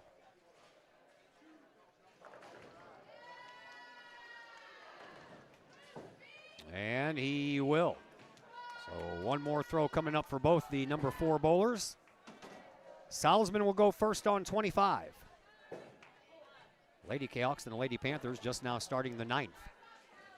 Salzman will leave up the 10. And he will end with a 196. So Taylor already over 200 will win that head-to-head matchup. And he will finish up by leaving up 1. And Taylor will end up with a 225. So Collinsville has won already 3 of the 5 head-to-head matchups. Now all they need to do is win the overall match. Connor Lunning over on 25. It's up to the anchor bowlers now here for both teams, and here is Lunning's try. He'll leave up the 10. Daniel Wilde has to wait it out a minute for the Lady Kahawk bowler to do her thing on 27 as the ladies are up 8:09 to 6:32. All right, here is Wilde. Wilde. Got them all. Lunning trying to pick up his 10 pin. He will, and he'll have one more throw. Wilde will have 2 more.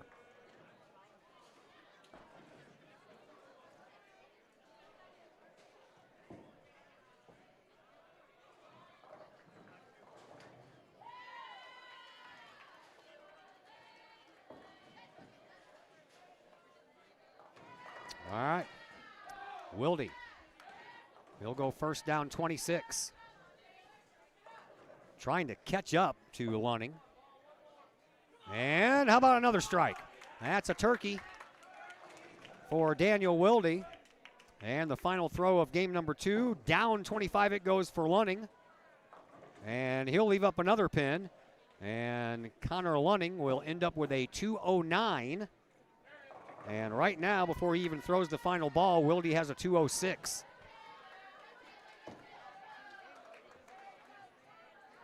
So all he needs to do is knock down 4.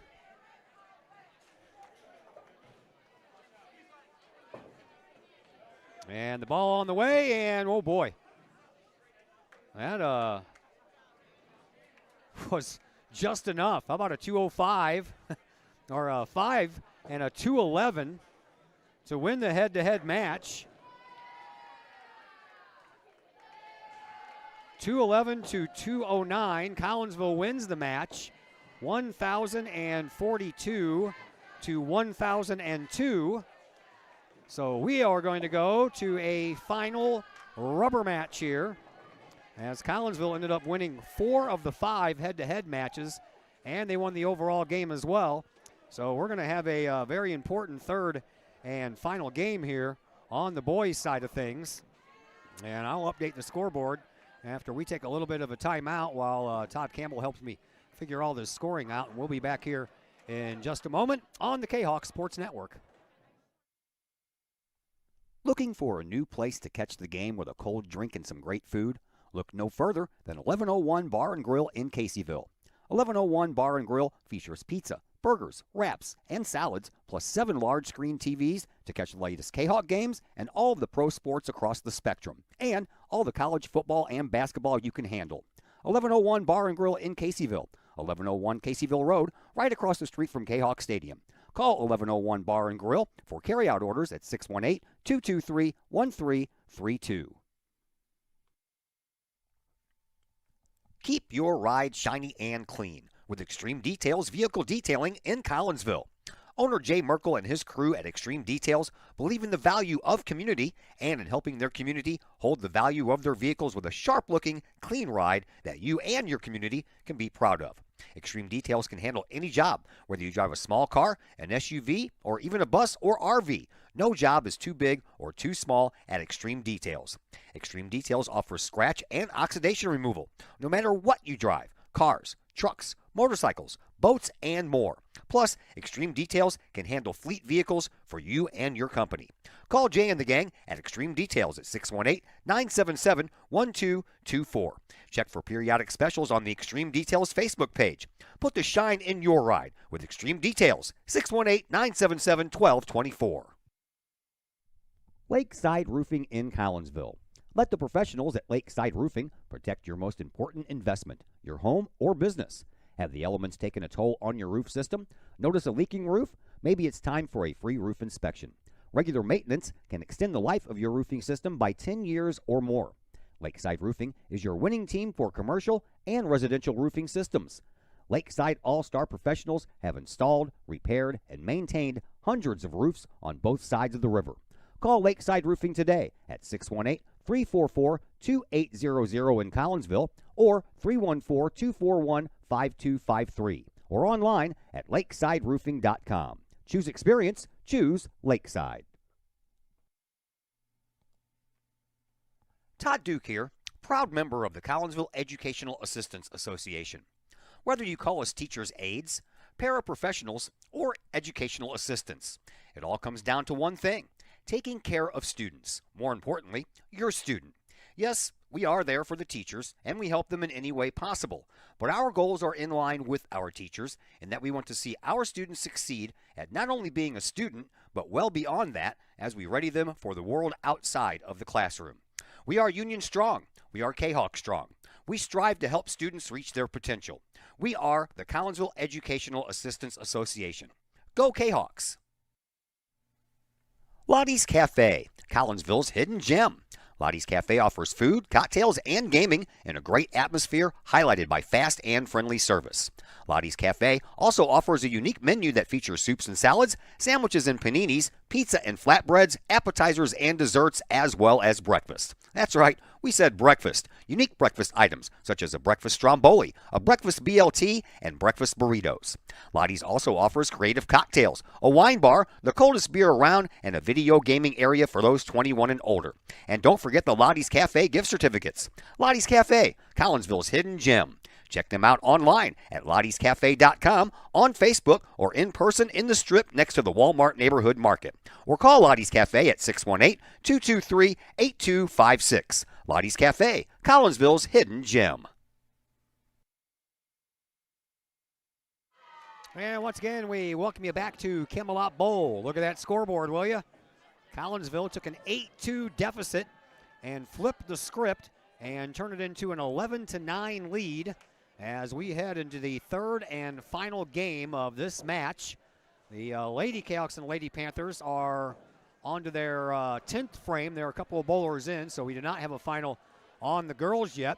Boys are just underway, and that was a nice second game there by the Collinsville Kahawks. They really poured it on, and those back-to-back open frames in that 9th frame for O'Fallon really hurt their chances to pick up that win and make it a victory tonight. So nothing said and done yet. We still have this third and final match to get through, and I am going to step aside for just a moment again. So once again, you all enjoy the sights and sounds of Camelot Bowl, and I'll be right back.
Did you enjoy the Olays? Quite impressive when everybody's all shouting it at once. All right, so here we are. We are back. Girls are just finished up with their second game. Boys are almost finished with the third frame here in this third and final game of the afternoon. And here is Jacob Taylor on 26 with a strike. So Collinsville has a chance to hand O'Fallon their first loss of the year if they can hold on. And now we have an update on the girls' side of things. Collinsville won that one 9-1. So did the girls. The girls won 4 of the 5 head-to-head matches. Same thing they did in that first game and won 1,077 to 826. The JV boys won. And the JV girls, I don't have anything on that one yet. I think that one's still going on over there. We'll get that updated here in just a moment. All right, so O'Fallon done with their third frame. And here is Daniel Wilde on 26. He'll finish up with a spare. And after 3 frames in the books, Collinsville trails by 2 pins, 243 to 241. So we'll see how this one pans out here in the rubber match. Frame number 4, getting ready to get underway here for O'Fallon and Collinsville. Collinsville lost at O'Fallon. St. Clair Bowl is their home base. Collinsville picked up a win in that last game in the meeting at the end of November. And here is the gentleman I don't know his name of, so I'm going to have to get with Coach Imes here in just a second.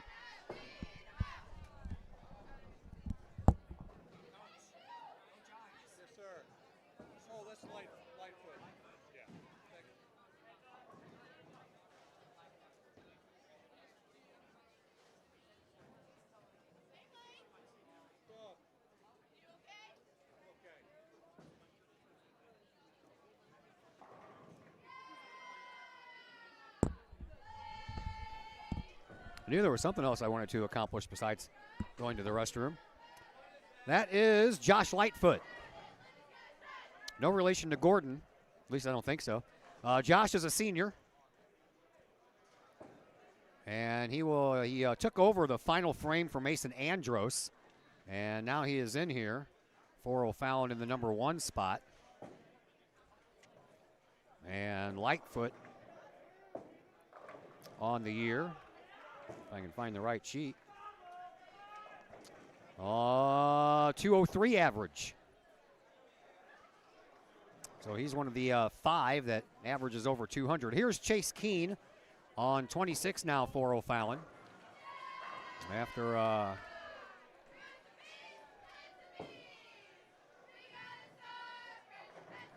Jace Coates left an open frame to start off this 4th for Collinsville. Here is Hoganson, and he'll leave a double split. That 10 pin still wobbling over there in the corner.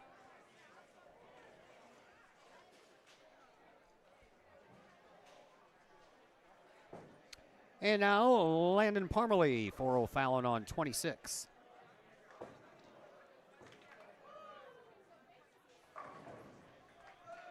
And a strike for Parmalee. Parmalee not too bad, 233 and a 224. 4 strikes to start off this third and final game for Parmalee. Here is Hayden LeDrew trying to clean up that mess, but he'll just take care of the 6 and the 10, leave the 7 and the 4 standing.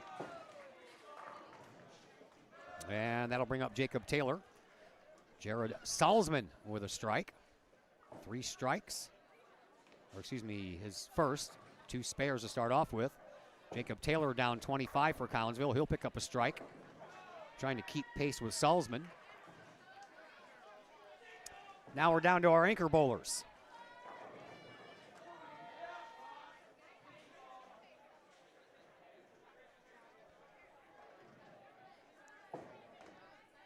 Here is Connor Lunning on 26 now for O'Fallon. He'll pick up a strike as well. Went from right to left, but hit the left side of that head pin. And Wilde will end up with a strike as well. Collinsville back-to-back strikes to end this fourth. But the Kahawks trail 349 to 325. We have to pick that up.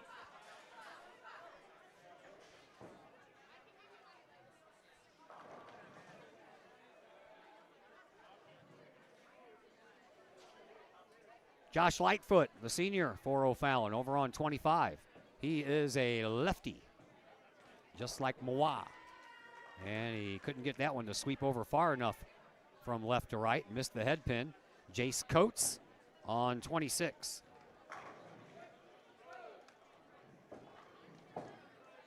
He'll come in from the opposite side and leave a split.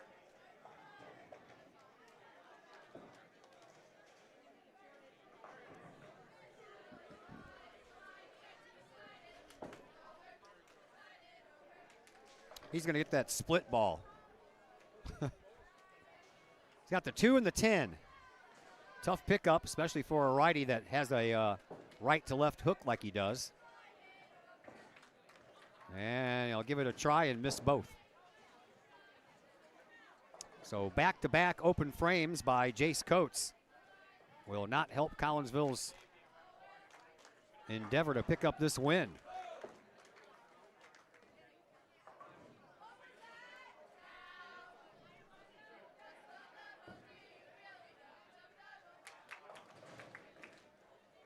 Here is Brody Hoganson on 26.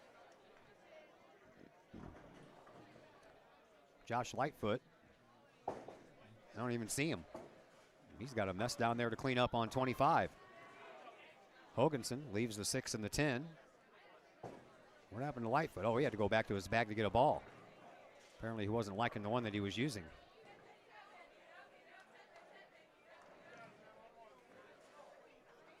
So Hoganson trying to pick up a 7-pin spare on 25, or excuse me, Lightfoot trying to pick up a 7-pin spare on 25.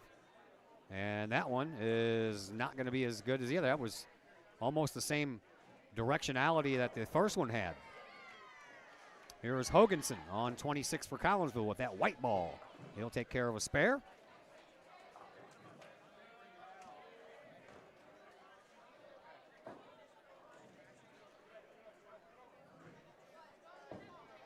And that'll give way to Chase Keene on 25 now for O'Fallon.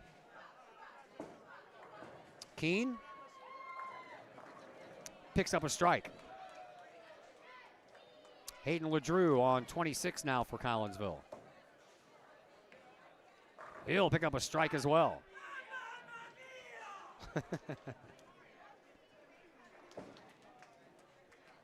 Oh, that's funny stuff.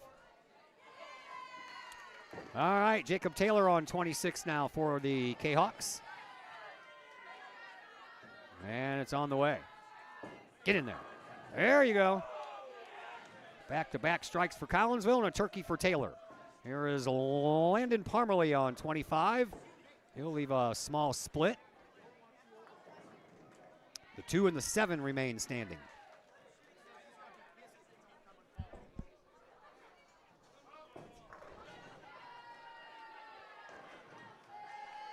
Daniel Wilde on 26 decided he didn't want that ball. He's like, I need the one that gives me a strike. Parmalee on 25 trying to pick up his split, and he will. That's a nice ball.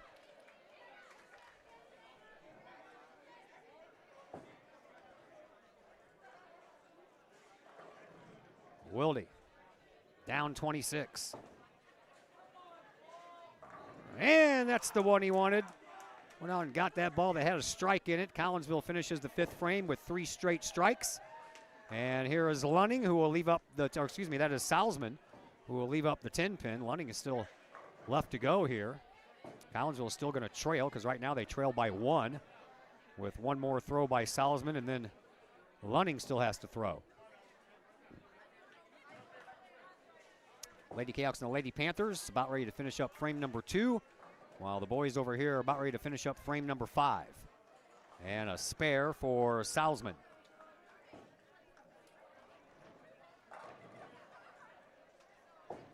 So Lunning, the only thing standing between us and the 6th frame.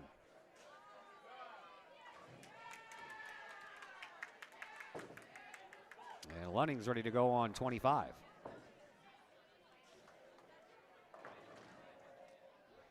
And it's on the way. He'll pick up a strike, and that'll send us to the 6th frame, where O'Fallon has a lead of 454 to 421. Collinsville's going to have to mount one whale of a comeback here if they want to hand O'Fallon their first loss of the year. And they only have one more regular season game left against Alton on Monday at Alton. Or excuse me, that's Collinsville. O'Fallon is home against Belleville East. Collinsville is at Alton on Monday. Well, I'm guessing that's Connor Hicks, as he took the place of Lightfoot. And Hicks fell down and landed his hands across the line. And should be a foul, but right now it just says 0.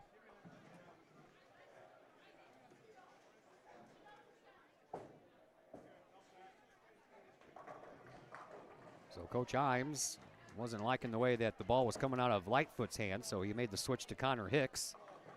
He's another senior.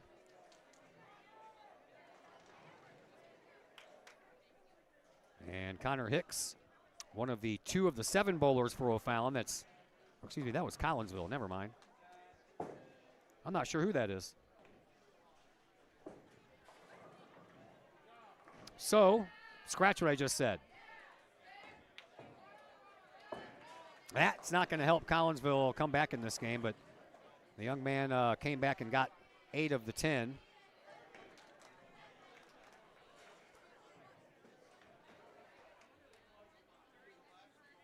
Meanwhile, Chase Keene on 26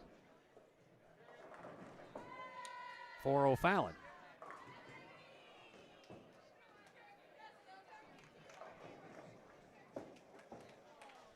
Hoganson on 25 for Collinsville. Collinsville's in a little trouble here. Nothing's falling their way right now.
Armarian Hall, sophomore, takes over the number 1 spot for Jace Coates for Collinsville, and he fell down on his first ball.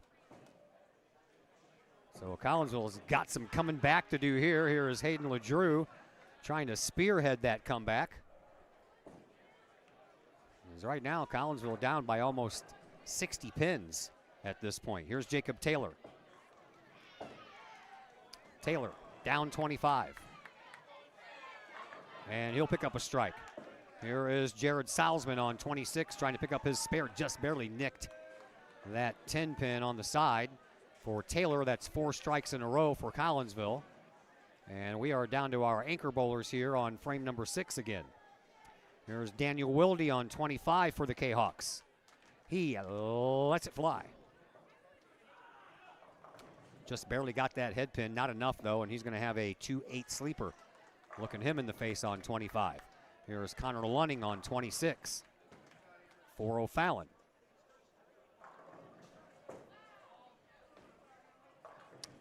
And he got lucky that that 7 pin fell down, or else he would have had a 3-6-10 on the right and the 7 pin on the left. But as it stands, the 3, 6, and the 10 are the only ones left. Wilde over on 25.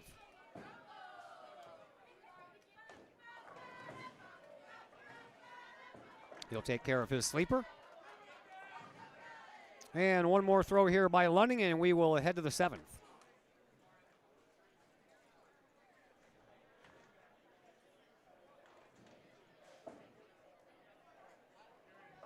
Lunning's ready.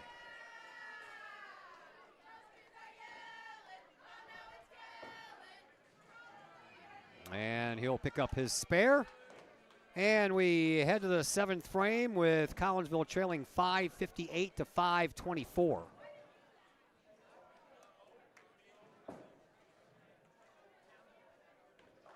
Down by 34 pins with 4 frames left to go.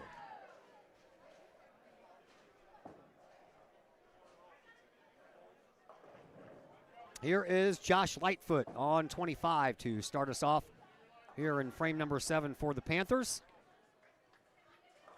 And he'll start off with a strike. Amarion Hall, the sophomore for Collinsville, on 26. And he'll leave the 10 pin up. That looked pretty good, actually.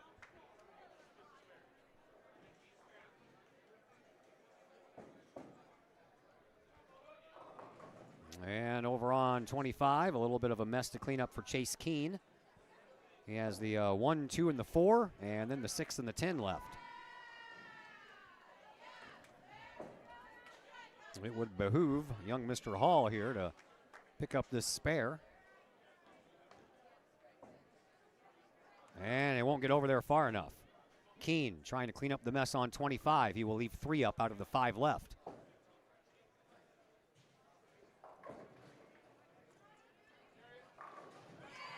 So back to back to back open frames here. Actually, 4th, 5th, 6th, and 7th are all open frames for the number 1 bowler for Collinsville. Actually, the 3rd, 4th, 5th, 6th, and 7th. That's not a recipe to come back and handle Fallon their first loss of the year. Here is Landon Parmalee. Parmalee on 25 for O'Fallon will leave 1 standing. Brody Hoganson on 26 for Collinsville, ready to go.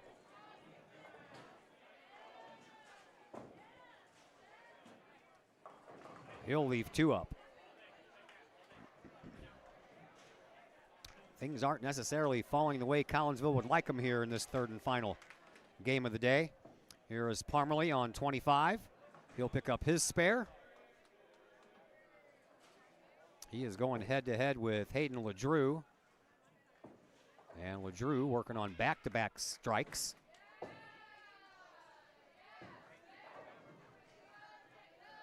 Meanwhile, Jared Salzman on 25 for O'Fallon will leave a split and a sleeper. Not a good combination there.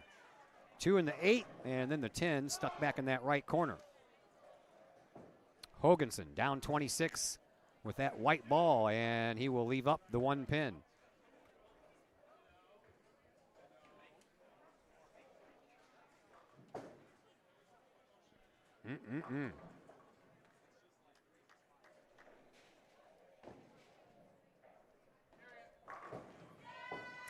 All right, here is Hayden LeDrew on 26.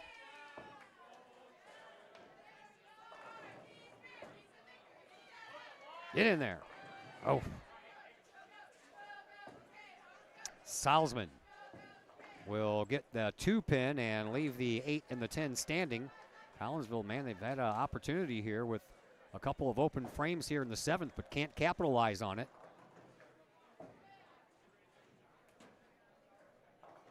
Jacob Taylor is going head-to-head with Salzman, so that battle remains intact and in Collinsville's favor right now.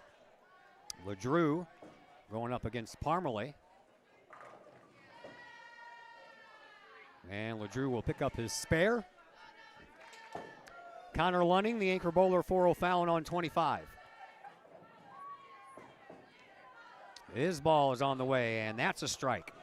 Here's Jacob Taylor on 26 for the Kahawks, the number 4 bowler for Collinsville. Get in there. There you go. A little unconventional, but he'll take it. Yeah, that's what I said.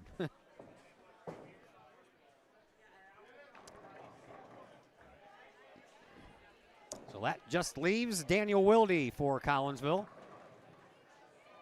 Kahawks will still be trailing heading into the 8th here. They're going to need something special in the 8th, 9th, and 10th. Here is Wilde on 26. Too much head pin. Left one, though. Could have been a lot worse. Could have been a split.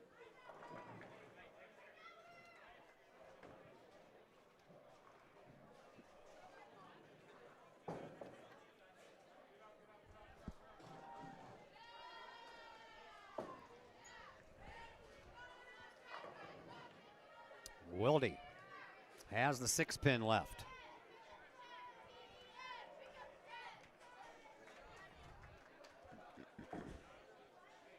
And it's on the way, and he got it. Thought that was going to stay left there for a minute. All right, we're heading to the 8th. O'Fallon still leads 6:45 to 6:26. Collinsville needs to put it all together here in these final 3 frames. Let's see if they can do that.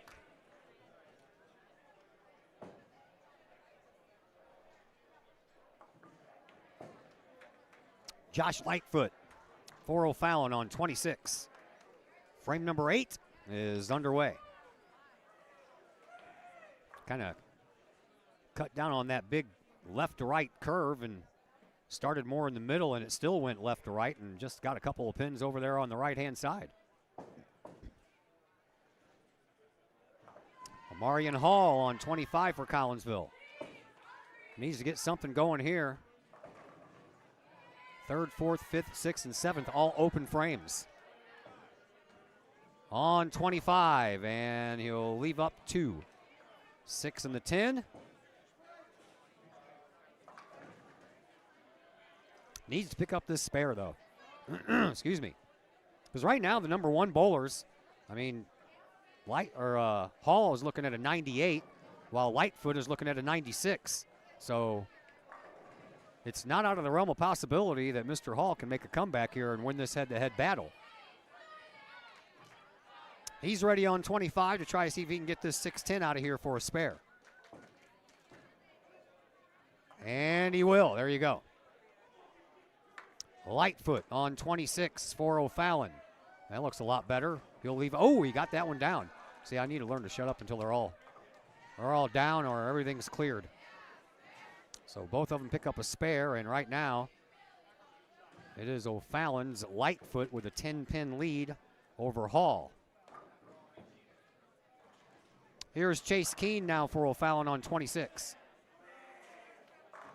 And a strike. We'll see if Brody Hoganson can answer. Hoganson down 25. Left up 1.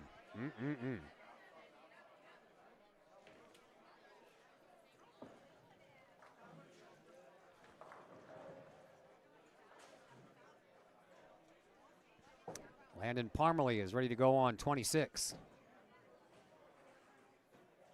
There is that throw.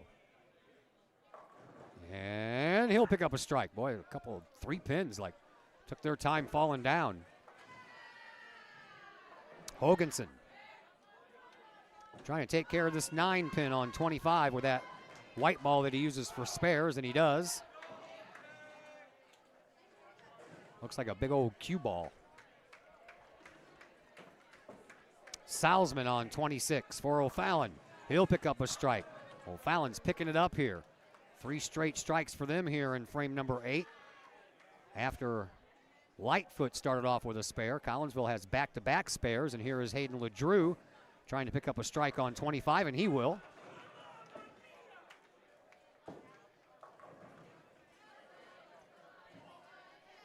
And now Connor Lunning on 26. He'll finish up the 8th frame here for O'Fallon. And he'll do so with a strike. So O'Fallon with a spare to start. 4 straight strikes to end. Here is Jacob Taylor on 25, and he can't answer.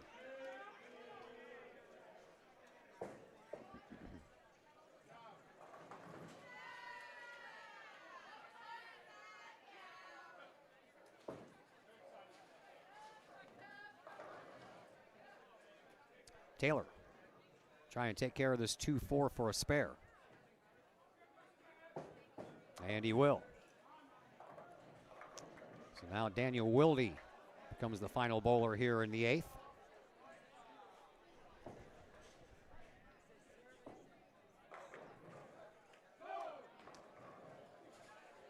And Wilde over on 25 lets it go.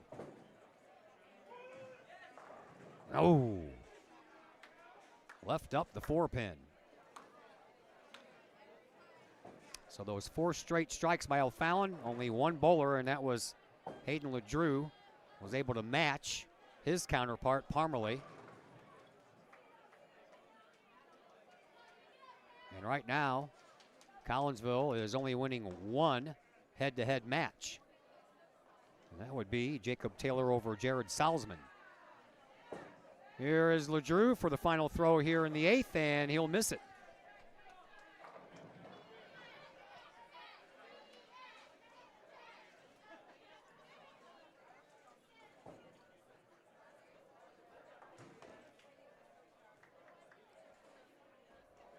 So we head to the 9th. O'Fallon up 725 to 712. Still doable, but it's going to take some effort here. Lightfoot leaves up 1. That's not Lightfoot. That must be Connor Hicks. Here is Hall, and he leaves up the same 2 he left up the last time, the 6 and the 10. Connor Hicks, the senior, apparently going to finish up for Lightfoot during these final 2 frames. He has the 4-pin over on 25. And he'll take care of it.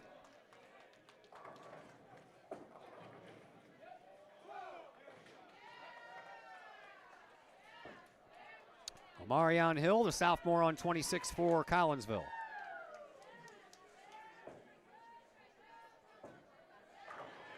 And he'll pick up back-to-back spares. Chase Keene on 25 now for O'Fallon. He'll leave himself a 7-pin on the left-hand side and then the 3, 6, 10 on the right.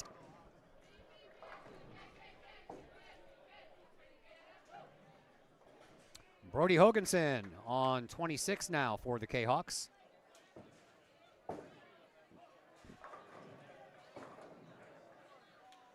And he'll pick up a strike. Keene trying to pick up a spare on 25, and he'll leave that 7. Ladies' side on the varsity about ready to finish up frame number 6. While over here on the boys' side, we're in the middle of frame number 9.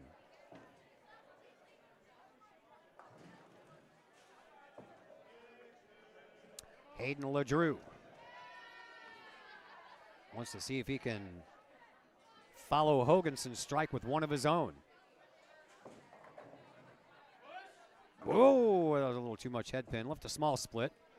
Landon Parmalee over on 25 lets it go for O'Fallon. He'll leave a double split.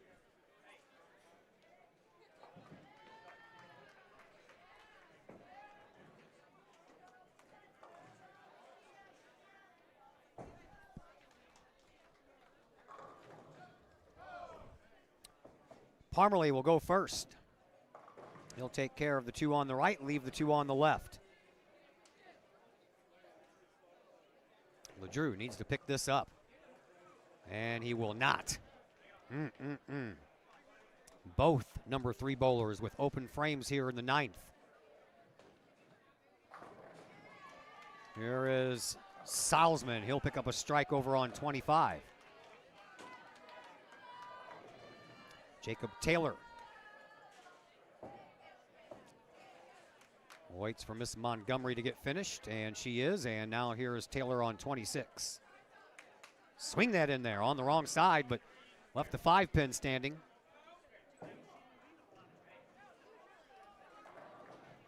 Connor Lunning on 25.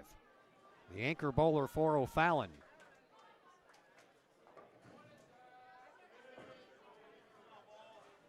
And a strike. Taylor on 26 trying to pick up his spare. He will. And that'll bring us to Daniel Wilde, the final bowler here in the 9th frame. He has got a lot of catching up to do here if he wants to catch Lunning. Working off of an open frame in the 8th. That does not help. Right down the middle, but at least he didn't get left with a spare.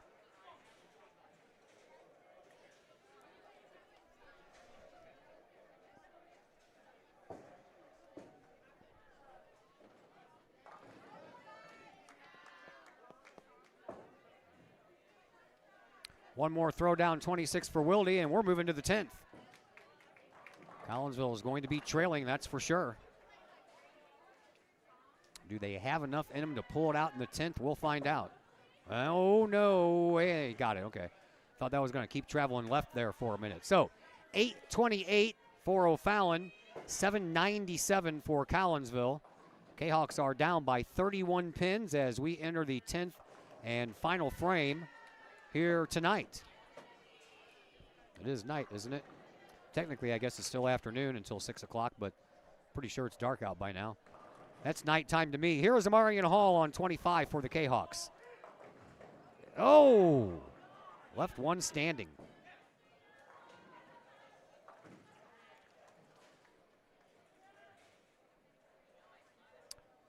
Here is Connor Hicks, who took the place of Josh Lightfoot, who took the place of Mason Andros. Hicks swings that one in there, leaves a split. Got a sleeper and a split. Amarian Hall needs to pick up this one pin, so he'll have an extra throw and maybe an outside chance to overtake the Hicks-Lightfoot combination. Here is Hall, down 25. Get over there. He does. He'll have one more throw. It's going to take a little bit of magic over here for Connor Hicks to pick this one up. And he'll pick up the sleeper and leave that 10 pin in the corner. And the combination of Lightfoot and Hicks will end with a 145. Marion Hall, one more throw for him, down 25. A strike would give him the head-to-head win. Here it is. Get in there. There you go. 147 to 145. Marion Hall comes back and wins that head-to-head match. Here's Chase Keene on 26, and he missed that one completely. Only took out 2 pins. Collinsville's chances remain alive.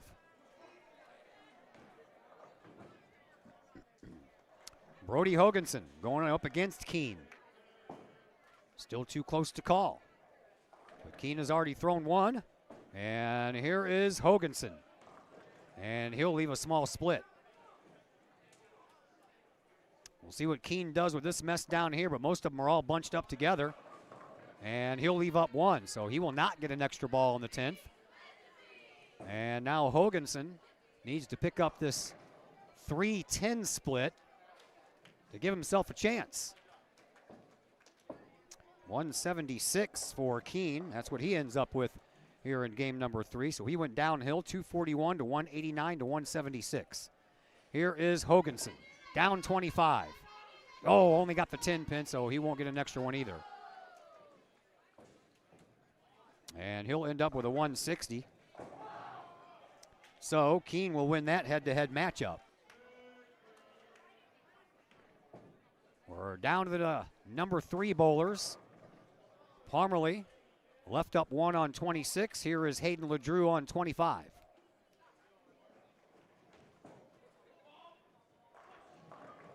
Oh, and he'll leave up one as well. Palmerly will go after this 6-pin first on 26. And he'll miss it. So far, the first 3 bowlers will not get an extra ball here in the 10th. Collinsville needs to take advantage of this. 9-pin remains for LeDrew. Parmalee ends up with a 203. Here is LeDrew. Down 25. Get over there. He's got one, and he'll get an extra.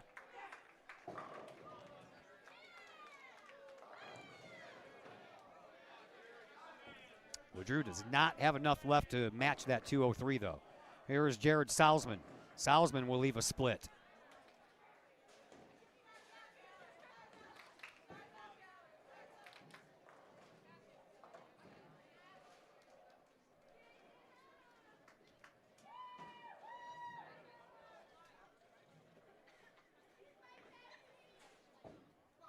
Here is LeDrew on 25. Down it goes. He'll leave up one and end up with a 179. So Parmalee beat Hayden LeDrew in all 3 head-to-head matches. And Salzman will also not get an extra ball. Man, oh man, what could have been here for Collinsville? Jacob Taylor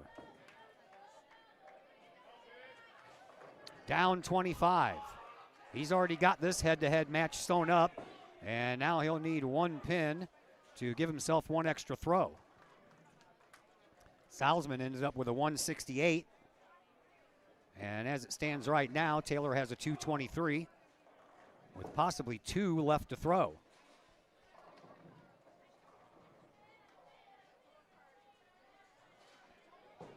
Taylor. Down 25. Get over there. Yes, it did. 1 more throw coming up for Taylor. We need all the pins we can get here, kids.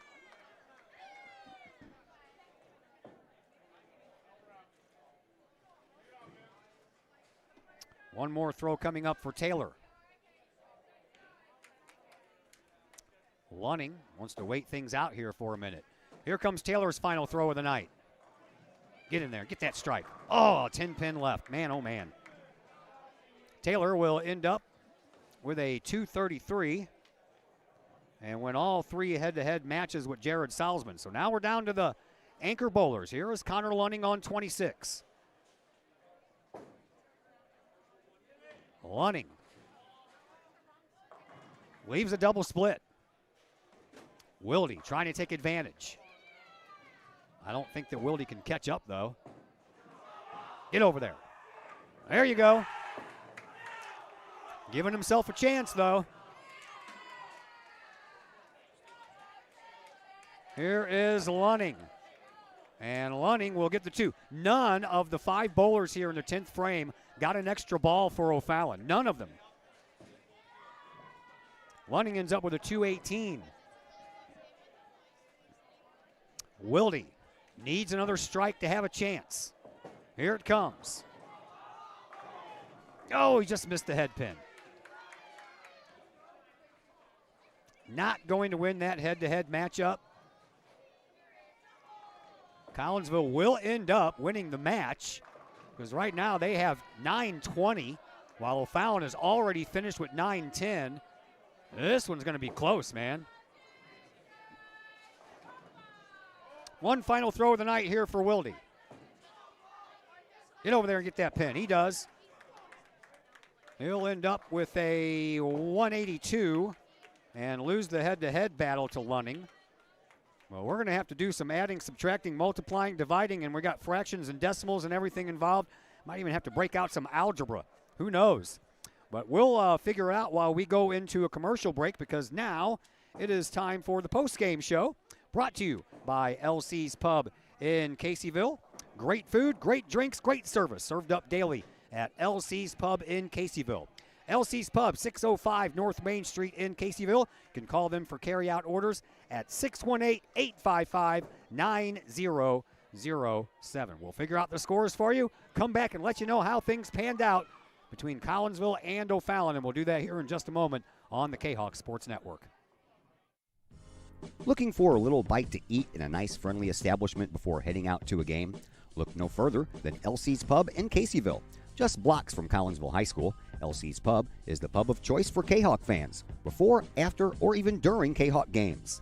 LC's Pub features a wide variety of traditional bar food like burgers and fries, chicken wings and chicken strips, appetizers like pepper jack mac and cheese bites, fried pickles, and green beans. Plus they have salads, fish, shrimp, and more. LC's Pub also features an outdoor patio, a gaming room, weekly poker tournaments, and a pool table, plus enough TVs for all the sports fans. And LC's Pub shows Kahok games live as well as Blues and Cardinals games. LC's Pub, 605 North Main Street in Caseyville, right across the intersection from All Pro Tees. Call for carry-out orders at 618-855-9007 and on Facebook at LC's Pub. LC's Pub, Kahok fans' pub of choice. Just because we're adults doesn't mean we don't have toys, am I right? If your adult toys consist of boats, campers, or RVs, then you need to call the GASA storage team of professionals. Winter weather in the Midwest can be quite harsh, and finding a place to properly store those expensive toys for winter can be just as rough as a Midwest winter. That's where the GASA storage team comes in, with outdoor self-storage and covered storage for your toys. They even have tractor-trailer parking. Conveniently located at Horseshoe Lake Road and 111 in Pontoon Beach. GASA Storage, for the safe storage of all of your toys. Contact the GASA Storage team, gasastorage@gmail.com, or call today, GASA Storage Team, 618-797-6100. Collinsville Barbecue Supply, home of Code 3 Spices, is first responder owned by proud Kahok alums. Located at 1966 Vandalia, Collinsville Barbecue Supply is your one-of-a-kind barbecue headquarters that focuses on everything barbecue and cooking, providing the best American-made barbecue grills, in-person class instruction, smokers, rubs, sauces, accessories, and cooking expertise from professional barbecue experts, including an in-house chef and pit master. Code 3 Spices provides award-winning sauces and rubs that supports our nation's first responder and military organizations that focus on the fallen, suicide prevention, and PTSD awareness.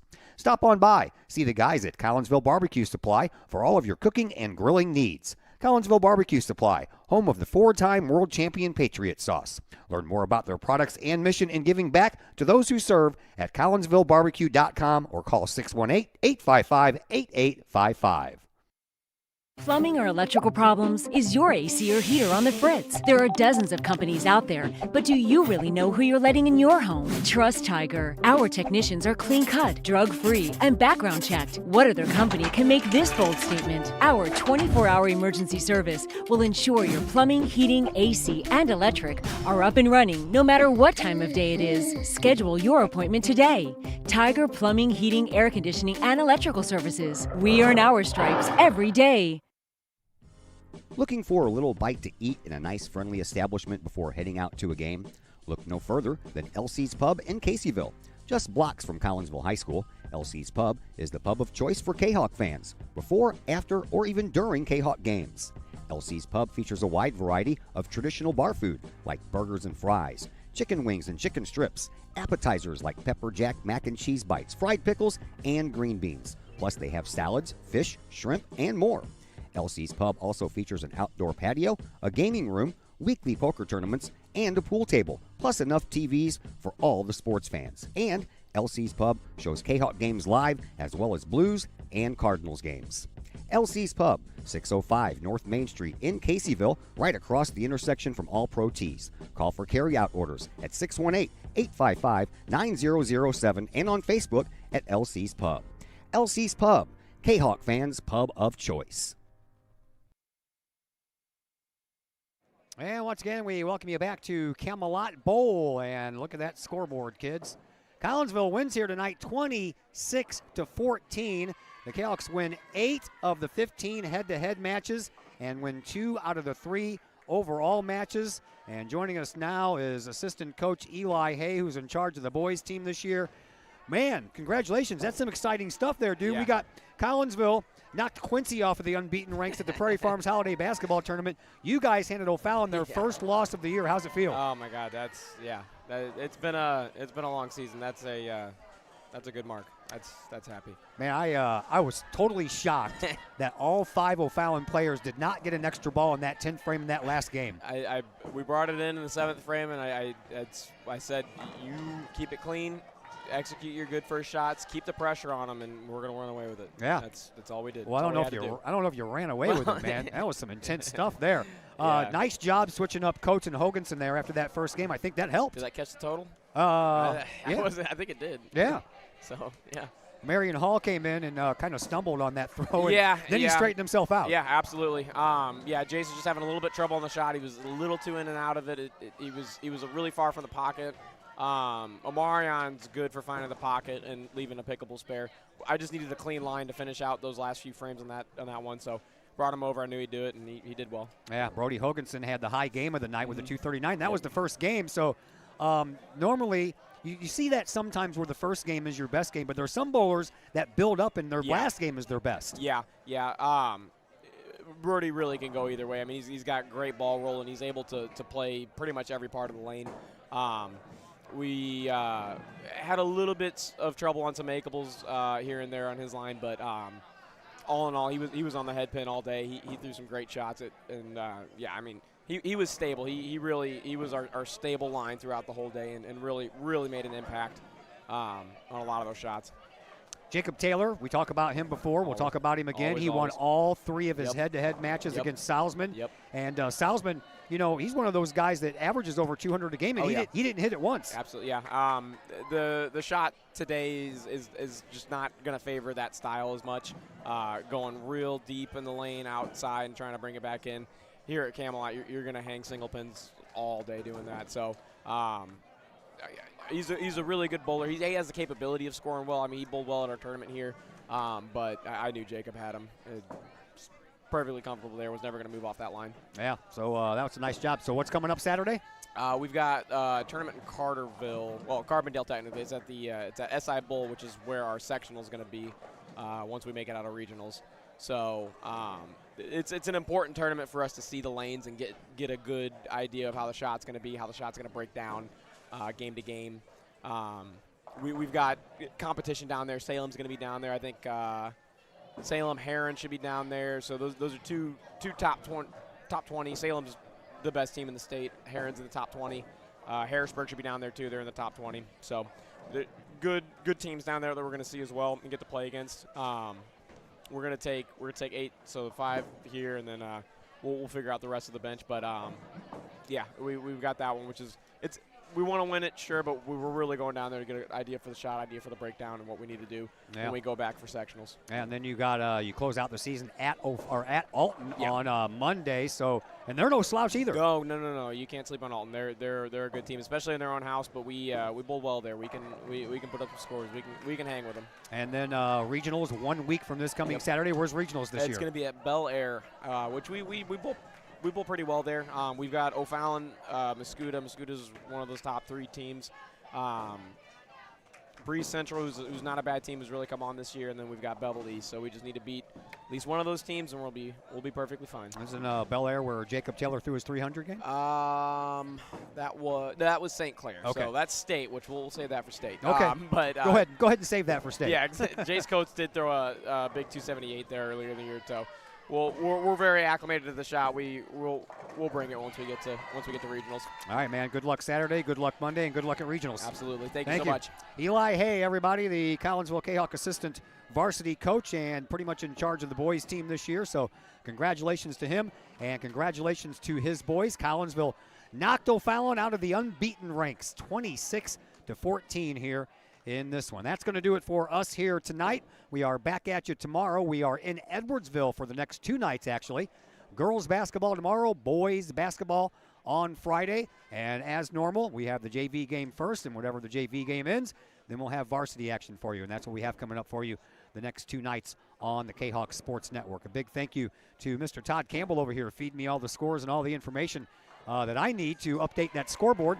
And another big thank you to Eli Hay joining us in the pre- and the post-game interview. My name is Todd Duke, and until tomorrow night, everyone, have yourselves a fantastic rest of your evening.